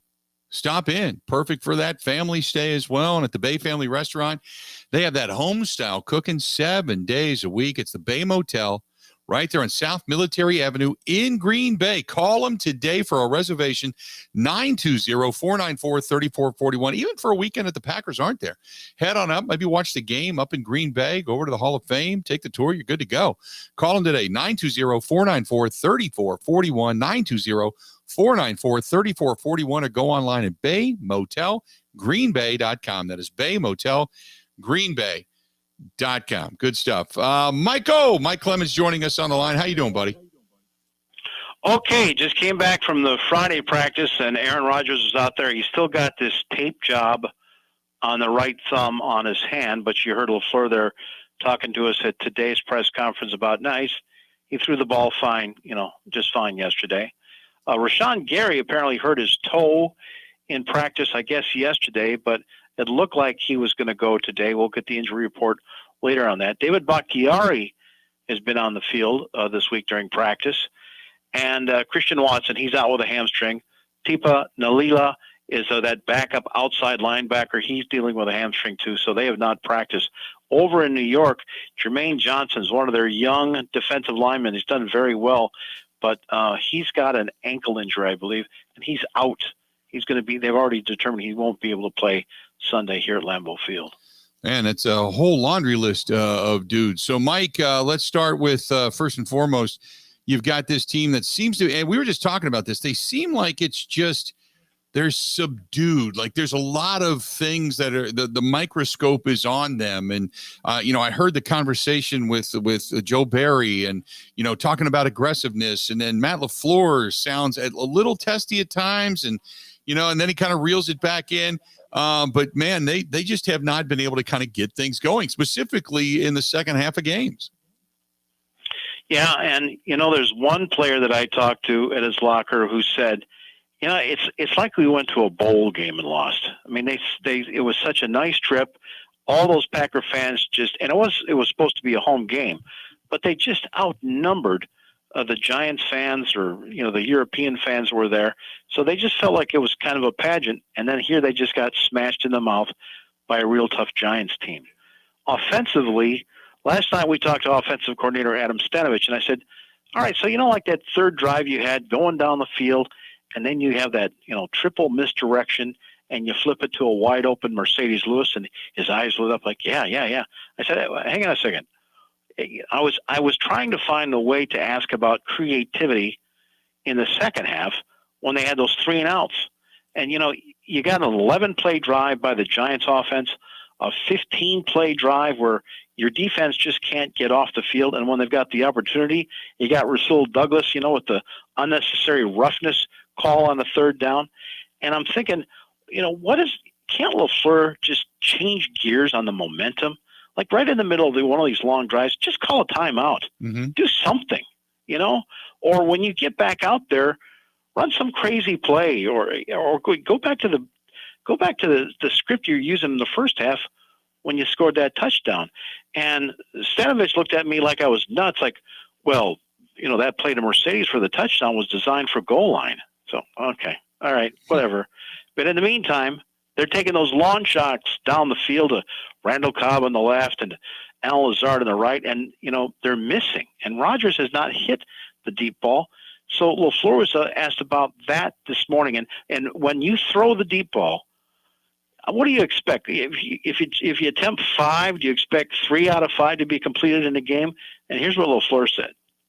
Yeah, everyone. That reality. I mean, Everyone. We're not just calling it to just throw the ball away. When we take them, we expect to hit them. I mean, the goal on every play is to have a positive play. And if you don't, I just don't know how to think of it any other way. I know that's unrealistic. You're going to go out and complete 100% of your passes. But anytime you don't, you're always coaching up the reason why. Maybe the quarterback has pressure in his face, or he just misses a throw, or the receiver stumbles, whatever it may be. But you're always trying to find the reasons as to why something's not successful. I think it's a lot of details, whether it's the specifics on the coaching points of it or the guy's recall of those things.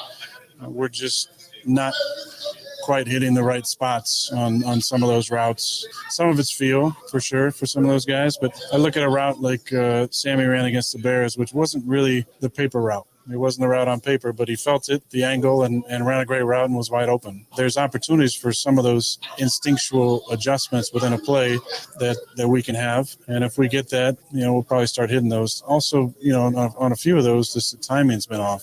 We're making moves on 5 steps sometimes when it's 7-step timing. Or the vice versa. We're making them too deep sometimes when it's quicker timing. So we just got to all get on the same page. It's very similar speak, but, Aaron's saying it's not me. It's the coaching of the technique or their recall of what they're supposed to do. And the coaches are saying that, we got to do a better job of just getting open and being able to go. What do you make of that?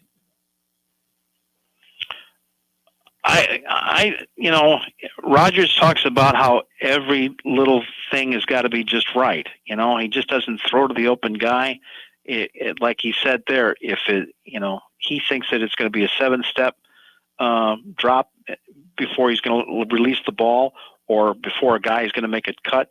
And if the guy is, making a cut on the post pattern at 5 steps, it throws off, that's why Rodgers ends up overthrowing the receiver. It gets to be a timing thing. You mentioned the mood up here. It seemed to lighten up a little bit by Thursday or Friday. I think just with the prospect now at their home, they got a noon start. Players love the noon starts because they don't have to wait around all day. But the Jets, improved. They're not a doormat team that was all injured like last year, and they only had 4 wins. They're 3-2, and you put on the tape and you watch their defense. And those guys are flying around with the kid Sauce Gardner that they picked up, at the top of the draft at corner, and say, the C.J. Mosley, a veteran linebacker, but it's hats to the.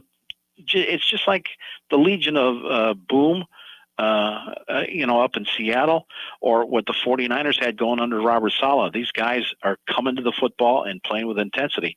So Lazard was at his locker yesterday afternoon. And we asked, what's this week been like in the receivers room after that disappointing loss to the Giants in London? Yeah, I think, there's been a lot more focus and intent in the meeting rooms, and especially, through practice today. Obviously being 3-2 is kind of something very new for this organization the past few years. So, obviously, we've had mistakes, and we know the few ones that we've had as well that we could have been better in those situations as well. So I think Coach LaFleur has done a great job of really just cultivating everyone around here just to be able to work and keep growing every single day and not be stuck on the results of last week. It's interesting, Mike, when you talk about the receivers and going deep and such. I remember going back to Miami when I had Jordy Nelson with me and he was talking. I never was completely on the same page. We were always learning every week. But after a while, you start to think about what Rodgers wants. And he said that took years. It's just trying to get these guys. When Rodgers alludes to the fact that it's how they're being coached up, it's technique, it's getting on the same page with them. And Rodgers, I appreciate the fact that, this year I don't necessarily say this year over many others, but he sounds more humbled this year about accountability. So it's interesting to see how long it's going to take for this offense to really get rolling. Or for one or two of these guys to emerge as, his favorite target. Cobb at 32, and maybe he's lost a step in terms of his speed, although he had some nice plays against the Buccaneers. James Jones was just like, who you've had on the show as well. It just so happened he told this anecdote on Kay Adams' show this week, talking about the time that he finally figured out what Rodgers was looking for, that he got on the same page as Aaron Rodgers, and it led to a touchdown pass. there's a play that me and Aaron still, whenever we get around each other till this day, we still talk about like, man, that was just a crazy moment to where we knew we were on the same page. So we were playing the Denver Broncos at home. We have a play called Pepper. It's double post, right? It's a beeline in the slot. It's a post route on the outside, right? But in the red zone, as a receiver, you must cross the corner's face. If the corner is off, you must cross his face to protect the throw for the quarterback, no matter where he's at. So we line up, and the corner is 10 yards off, and I have a post route on the outside, and the corner is at least 3-4 yards inside. And I'm like, there's no way that I'm getting inside of him, and there's no way I'm even going to have a chance at getting the ball. So I said, you know what? In my head, I said, F it. I'm going behind him. I know I'm going to get beat up. It's going to be a missed assignment because I'm not protecting Aaron. I'm supposed to be going in front of him. But I said, man, I'm finna go behind him. And I planted, and I went behind the DB, and I seen the ball coming. And I said, this man just threw this ball. I said, this man, and people have seen Aaron make a bunch of great throws, but to me and his connections, as much as we've done it, that's the greatest throw he's ever thrown to me. It was coming right behind the corner, right in the honey hole for a touchdown, and I'm like, this dude good. But when I walked to the sideline, I looked at him and I patted my chest like, bruh, let me explain. My bad. He said, that's exactly what I wanted you to do. Interesting. Where you're being taught to do one thing, but your instinct takes over for the other, and Rodgers sees it on the same page. Interesting stuff. Mike Clemens joining us on the hotline, brought to you by our good friends over there at BayMotelGreenBay.com. That is BayMotelGreenBay.com. We're going to break. Come back. More of Mike Clemens right after this. Ready? This is the Bill Michaels Show on the Wisconsin Sports Zone Radio Network.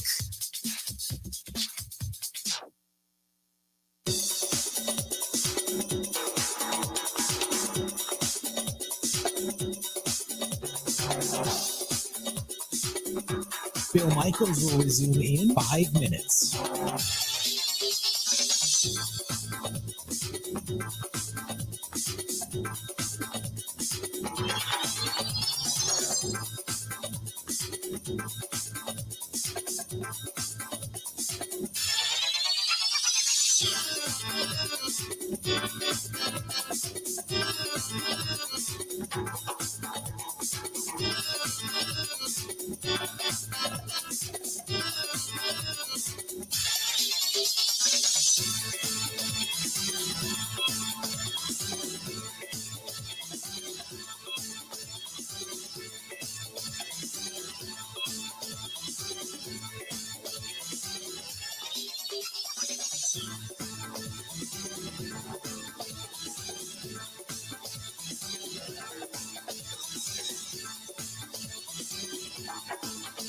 Bill Michaels will resume in 4 minutes.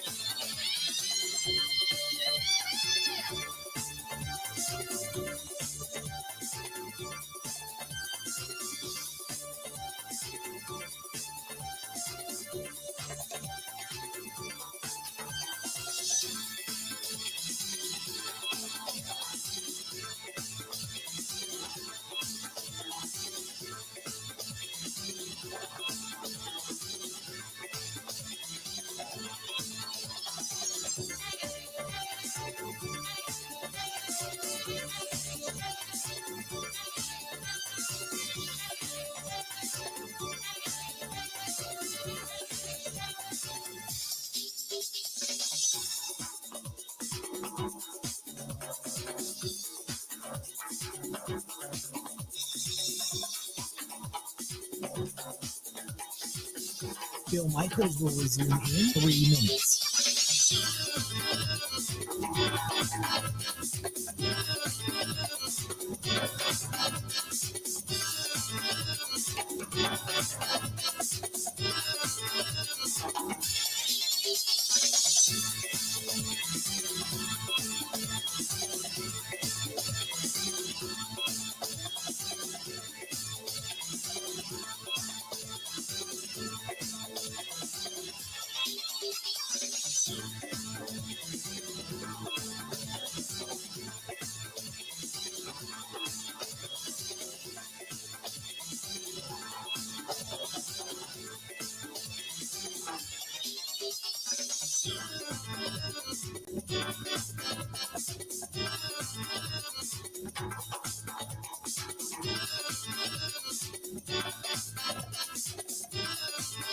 Bill Michaels will resume in 2 minutes.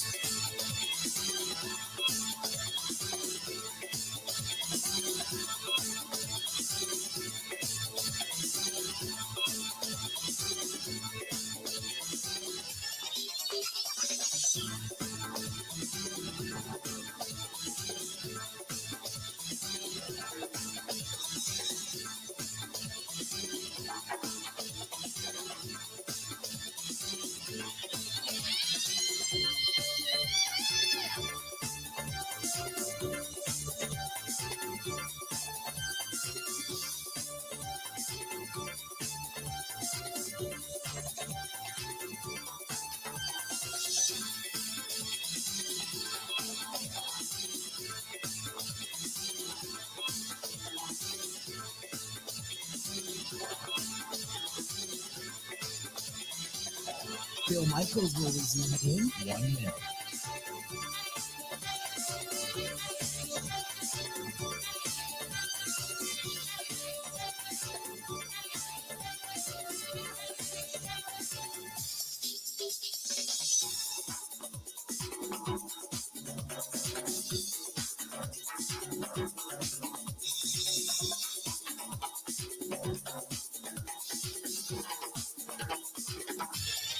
Bill Michaels will resume in 30 seconds.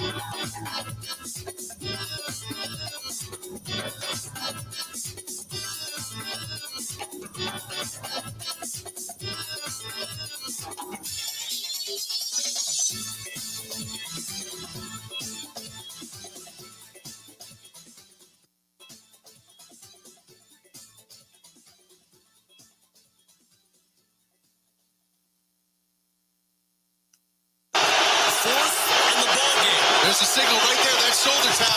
You ready for Lazard? Ball batted again. Incomplete. The Giants hold the Packers out of the end zone. 1:02 to go.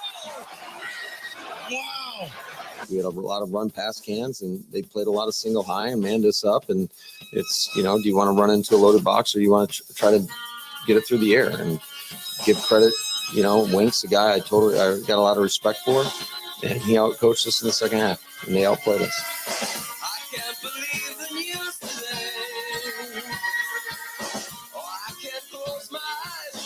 Welcome back. Final play of that game. And reliving it a little bit. Painful on Sunday, but very insightful when it comes to the actual play-by-play broadcast of that particular play, where Rodgers taps that shoulder and everybody kind of figured out he was going to the right side. Mike Clemens joining us on the line. Maybe that was too obvious, Mike, Well, and the reason I'm still talking about this, and we'll get to the Jets game, is this.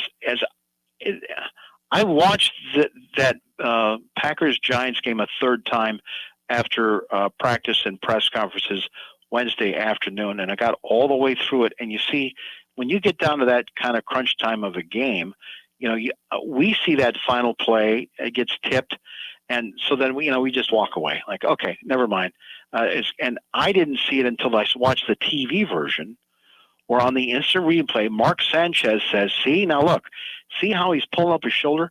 Aaron Rodgers pinches his jersey above his shoulder pads all the time, like, he doesn't want to crinkle, or it's sitting too tight or something. And Sanchez is saying that's a signal the play is going to the right. And I'm thinking, if Mark Sanchez figured out that tendency, he should probably still be playing. I think Wink Martindale fed him some of that in the production meeting, because there's other calls that Sanchez makes during the game about, the Packers don't like it when they put up 6 DBs, and you see the Giants keep on running that on that down and distance, like, whoa, that's some pretty good stuff. So here's this play-by-play from Sanchez again, and what's happening on the TVs, he's putting a big round circle that, look at, there's the signal. It's Rodgers pulling up on his jersey above his right shoulder pad that the pass is going to go to the right. There's a signal right there. That shoulder tap. You ready for Lazard? Ball batted again. Incomplete. The Giants hold the Packers out of the end zone. Aaron Rodgers Rodgers right there. Look at him. Touching his right shoulder. He knows he's going here all the way to the right. Look at the defensive pressure. They didn't leave anybody else on the field. It was all out. Cover 0. And McKinney. Wow. Now, Mike, I would be interested to see or hear other quarterbacks in the league that walk to the line with a predetermined destination. Because we talk about that with Rodgers all the time. Oh, he knows where he's going with the football. The matchup will dictate it, so he already knows. So maybe that's his way of saying, "Hey, this is the way I'm coming," And we know quarterbacks do that. But how many quarterbacks actually go to the line of scrimmage predetermined where they're going to go, looking at an all-out blitz, and the only guy that gets covered is the guy that you indicated you're going to? Exactly. And the other thing about, you talk about self-scouting yourself all the time, and how the hell can Mark Sanchez call this from up in the press box? Right. At Tottenham Stadium, and then have a big circle drawn around. Hey, everybody, here's the signal. Right. I mean, that's just crazy.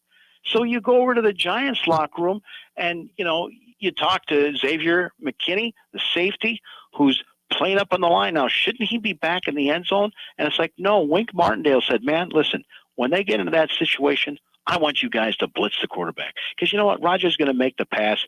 If you're trying to cover it, you'll probably get a PI. I want you to go for the ball in this situation. And that's what they did. They lined up those two guys, and they went for the ball, and damn it, they got it. They blocked it twice. And here's how McKinney described that play. They were high, especially the last one. I thought the one before that, I thought we were gonna get the pick in the game, but the last one, that was the game winner. So just glad that we were able to get off the field and win the game for sure. Yeah, we love Wink, man. We trusted him, he trusted us, and that's the biggest thing. When you got two, you got a group of guys, and then you got a coach that believes in each other. We trust each other. It's easy to go out there and play. We love playing for him. We go play hard every time. He keeps us going. And we keep him going. So it's a collective thing. We do it as a team. We do it as a unit. And we have fun with it. Interesting stuff. Now, to the opposite side, one coordinator's had success. The other one is getting questioned quite a bit. Mike, I want to get your take because we listened to the Joe Barry presser. I heard Darnell Savage. Give me your thoughts on because Rob Reischel said he gets the feeling that Joe Barry was called to the principal's office this week. I think Rob is right. The fact is this: we're in week 6, and look at this all-star cast that you've got and the signings that you made to beef up this defense. And here we are, week 6, and you've got one pick with all these guys. And Jair missed a couple of games, sure, but these young Jets you're going to play are already up to 7. You're at the bottom of takeaways, of turnovers. And what's interesting is to hear that, shouldn't a young guy like Darnell Savage Jr., that they brought him for his speed, he's supposed to be working the field. He's supposed to have to go over those balls over the middle instead of being burned by the crossing routes like Justin Jefferson when they lost to the Vikings, some of the stuff that Brady did to them against the Patriots, and some of those balls that Daniel Jones completed under pressure last weekend. So here's Darnell Savage and Joe Barry about when you're in this zone for most of the game, how is a defensive back able to use his instinct and jump a route or create a takeaway or interception? I wouldn't say anything's holding us back. We're going to make our plays. I feel like anytime now, this is just one of those things. You just got to be patient. Just do your job, and your plays will come to you. If your veteran defensive back sees the formation, can jump a route, be aggressive to get that takeaway, do they still have that leeway? Of course, with veterans, you give them a little bit more leeway. But I'm a firm believer with players, make a full speed decision, and I'm gonna 100% back you up on it. What makes football players good at this level is their instincts and their awareness. You never want to take that away from them. I never want robots. I want guys that are reactionary, that use their instincts, that use their awareness and go. you know, you don't want vigilantes either. You don't want guys just going rogue on you and putting the other 10 guys on the field at risk of a big play. Oh yeah, it's definitely a balance. You know, it's all about discipline and reading your keys and all that kind of stuff. You know, you can't just go rogue within the defense and be trying to make plays. You know, you leave somebody else out kind of hanging to dry. So, you know, we're gonna keep doing our job and just let our plays come to us. It's interesting, Mike, in the sense that, you know, he doesn't want robots. He wants guys that can play with instinct, but also you're playing a zone. You know, I mean, it's instinct and guys being aggressive. That's usually more open for playing a little more man and not just staying in nickel zone every damn play. You know what I mean? How can Rasul Douglas, who got those picks last year, get a pick when he's supposed to line up, 7-8 yards off the line? Right. Or he's lining up, or he's in the middle playing nickel, so he's got to worry about the run. He's got to worry about the tight end. So there's been a suggestion going around here this week. And I don't know exactly where it started, but the thought that maybe the Rasul Douglas at nickel in the slot is not working. And so they asked the secondary coach, Jerry Gray, maybe you guys should remove Rasul Douglas back to outside at corner? Well, I mean, to me, I think that's one thing that we got to see. If he make plays inside, then he'll be better inside. If he starts making plays outside, we'll put him back outside. So I think that's the biggest thing that we got to do is find out what he's really, really good at and what we're good at for our team, not just for one person. Sure. I know what your defense is and what you guys are trying to do. You know, it's how it's run and you play a lot of zone. But how do you be an aggressive defensive back in that system? Well, I know Coach Barry is going to be up here, and he's an architect, and he's a defensive coordinator. So I know you'll get those questions tomorrow, and he'll answer those. Okay, which he didn't really want to. He didn't want to take the heat for, obviously. No. No. By the way, he says, well, we'll try him on the inside. If that doesn't work, we can try him on the outside. Yeah. It's like, wait a minute. You signed Rasul Douglas to a 3-year, $20 million contract. It's week 6, and you're still trying to figure out who he is. Right. All right. Okay. All righty then. and you're healthy. You're healthy. The Giants lost 2 more defensive backs. They had 4 guys of their defensive backs on the injury report going into the game in London. You guys are healthy, man. Yep. And you got veterans, and you got guys under contract. And so you asked Joe Barry, and I want people to think about this. On the left-hand side, you got Jair at corner. On the right-hand side, you got the speedy second-year guy, Eric Stokes. You've had Rasul Douglas, the veteran, in the slot, at the nickel, and then in the back, Adrian Amos and Darnell Savage at the safety. So you asked Joe Barry, would you consider moving Rasul Douglas back to corner? Love to be able to get to that. And as I've told you guys before, we feel that we have multiple guys that can play the nickel. Job being one of them, Darnell being one of them. Jaw's availability just hasn't been there. So we've almost been forced to play Rasul inside. But we feel that we have a number of guys that we can stick in there. I think, obviously, with Sav being able to move him around, Savage isn't one of our 2 safeties. In order to move him, we have to put someone in at safety. And I think Rudy Ford has proven that he's, when he did have to go in and play against New England, he's getting more and more comfortable. So obviously the ability to be able to move Darnell around at other positions and be able to put Ford in the game, for example. Again, back to availability, just having those guys available to be able to do that's going to help. Now, the one bright spot, I guess, if we want to hit on something in a positive and not look at the negative, the one bright spot has basically been the special teams. I mean, Mason Crosby 6 for 6. The process has been good. Pat O'Donnell's been extremely solid. They don't have big returns, but things nowhere near like they were as sketchy last year in the special teams department. I think the positive is the kick coverage is better. The punting coverage looks better. The punt protection looks better because Pat is making some great punts, and they're down in the ball, at the 5 in some spots, or keeping it in the 20. So that part is looking better. But, Amari Rodgers is in his 2nd year. Aaron Rodgers had that killer line where they said, well, how's Amari looking at wide receiver? And he said, yeah, he's our punt returner. That's all I got. Right. Remember that back in September? Yep. So Rich Bisaccia talked to us last night. Now, last week they took away kickoffs from Amari Rodgers and just let him focus on punts, and still he had a fumble. He's had one muffed punt before that. Bisaccia was defending Amari Rodgers. He goes, "Hey, I can't use the word he used. I'm not gonna trash can the kid yet. He's making better decisions. I think he's making improvements. Yeah, he's had the 2 bogeys.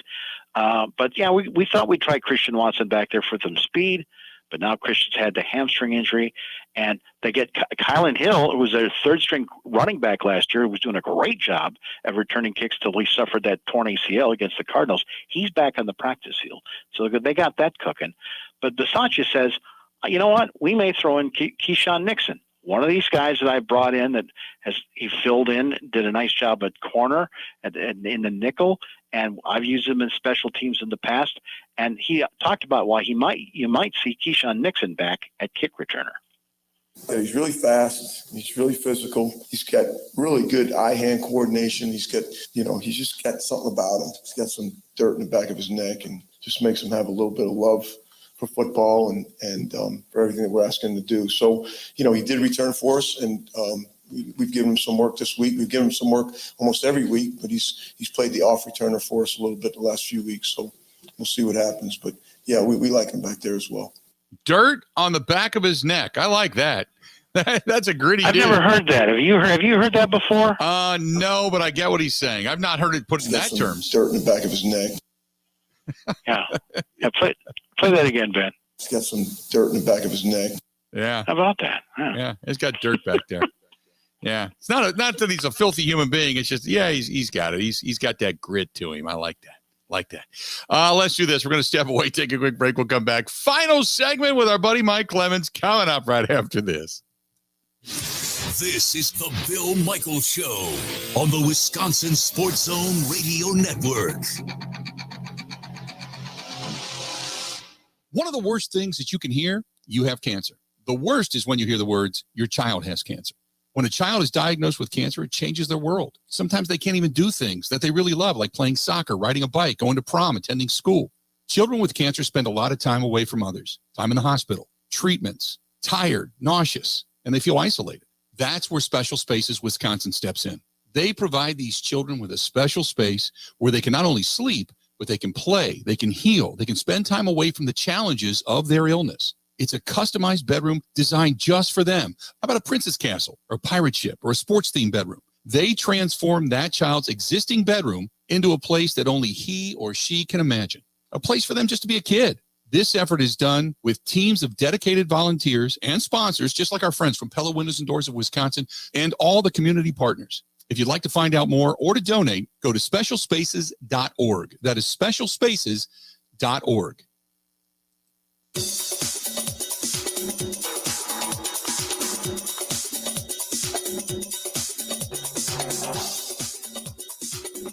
Bill Michaels will resume in 3 minutes.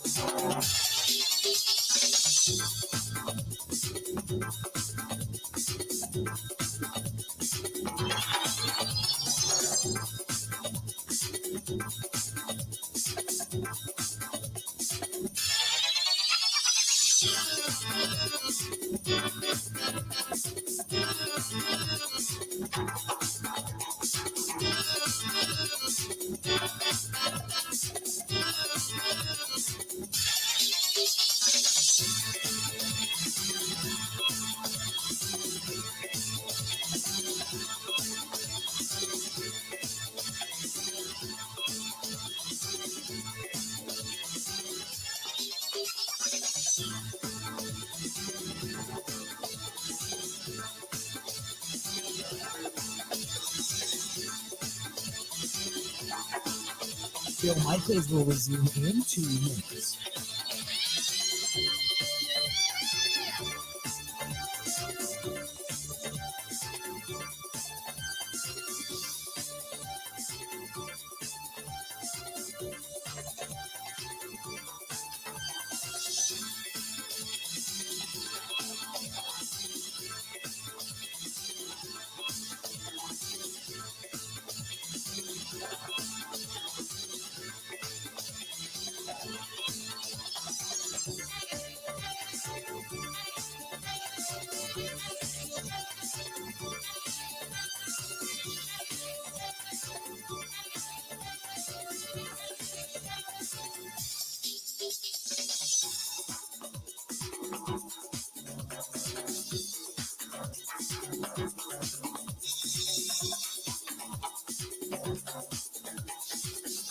Bill Michaels will resume in 1 minute.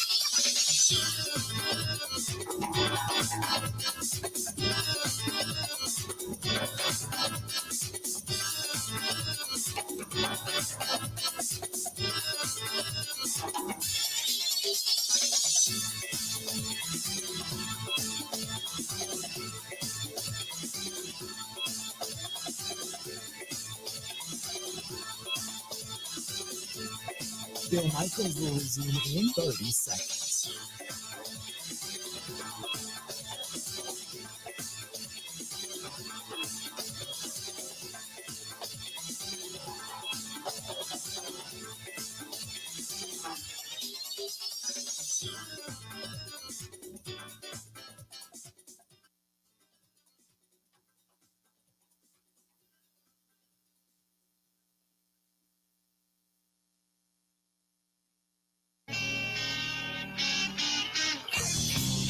I don't know if I've ever mentioned that to him, but I was just an Aaron Rodgers fan. I've been watching him since I was, a little kid, was trying to replicate the way he throws, the way he plays the game. So, really just, as long as I can remember playing football, I was a big fan of just, we didn't have an NFL team in Utah. So I wouldn't say I was a Packers fan, but I was just an Aaron Rodgers fan. I just grew up watching him, and I always like to watch their games because of him and just kind of where he was at. And he's just a quarterback I tried to replicate and steal things from. And, I like the way he plays the game. So, I'd probably say, since I could remember, 13 years old once I got into football.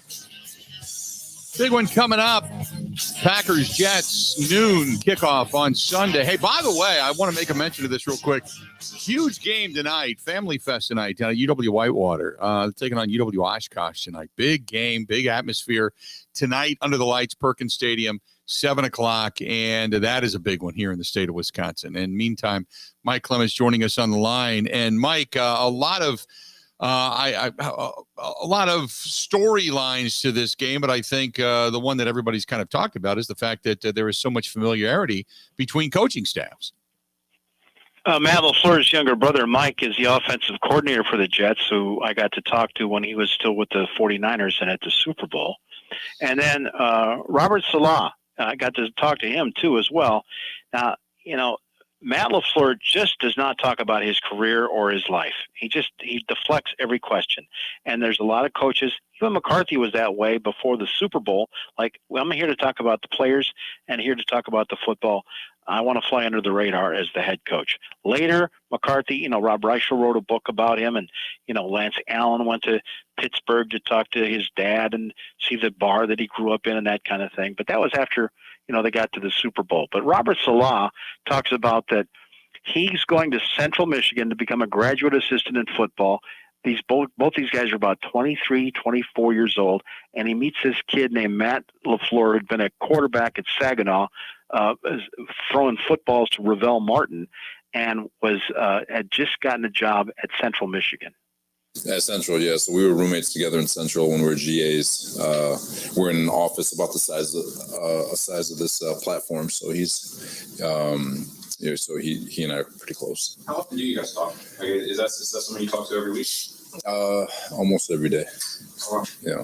So he's like a brother. So just being able to bounce ideas off of him and vice versa. So, he's got a tremendous wealth of knowledge of going through just all the administrative part or handling the media or whatever, handling players and different things that might arise. So it might be different, but there's still a lot of similarities when you're running a team. It is less. So then Saleh got a job with the Texans with Kyle Shanahan and Gary Kubiak, and that's how LaFleur got into the NFL? I got his name to the desk, but he did the rest. It was, there was a spot open. I walked into Kyle's office. I said, "Hey man, I got this dude. He was an offensive coordinator at Ashland." And, I said, he would be unbelievable. It was one of those 20 jobs. You're in your 20s, work 20 hours a day and get paid $20,000 a year. And Coach Kubiak, same thing. I just talked to him. He will grind. And fortunately, he was ready to roll. And from there, it was everything since then has been all him. Yeah, it's 7 degrees of separation or less than that when it comes to the coaching world in football, Mike. It's amazing. Hey, go ahead. It's amazing how much of these guys are all got NFL head coaching jobs too. Right. He just played Mike McDaniel, a guy he worked with in San Francisco that's now running the Dolphins. Yep, no doubt. Mike, good stuff, and I will see you at the chair right there in the press box on Sunday. Safe travels, Billy. See you up here. All right, buddy. There you go. That's Mike Clemens joining us for a few minutes, for the last 3 segments, actually. Again, more than a few minutes. So good stuff from Mike, man. Big weekend coming up. Badgers trying to look for 2 in a row. Packers trying to get back into the winning track. You got Whitewater tonight. Philadelphia, the Phillies. Best of luck, Ben. I'll be watching, thinking of you. And anybody that knows Ben, if the Phillies lose, please put nets underneath all the bridges out there in Madison. Well, you're heading out to Philadelphia now, aren't you? Yes, right after the show. Pray for me, everybody. Yeah, because you're going to the game on Sunday, right? Correct. It's a banner weekend. Banner. Well, best of luck. We'll talk to you on Tuesday. And then don't forget the Green and Gold postgame show coming up right after the game on Sunday. Come back right here. We're going to bring you the analysis, bring you all the reaction. That is myself, Mike Clemens, everybody along for the ride as we'll break down the Packers and the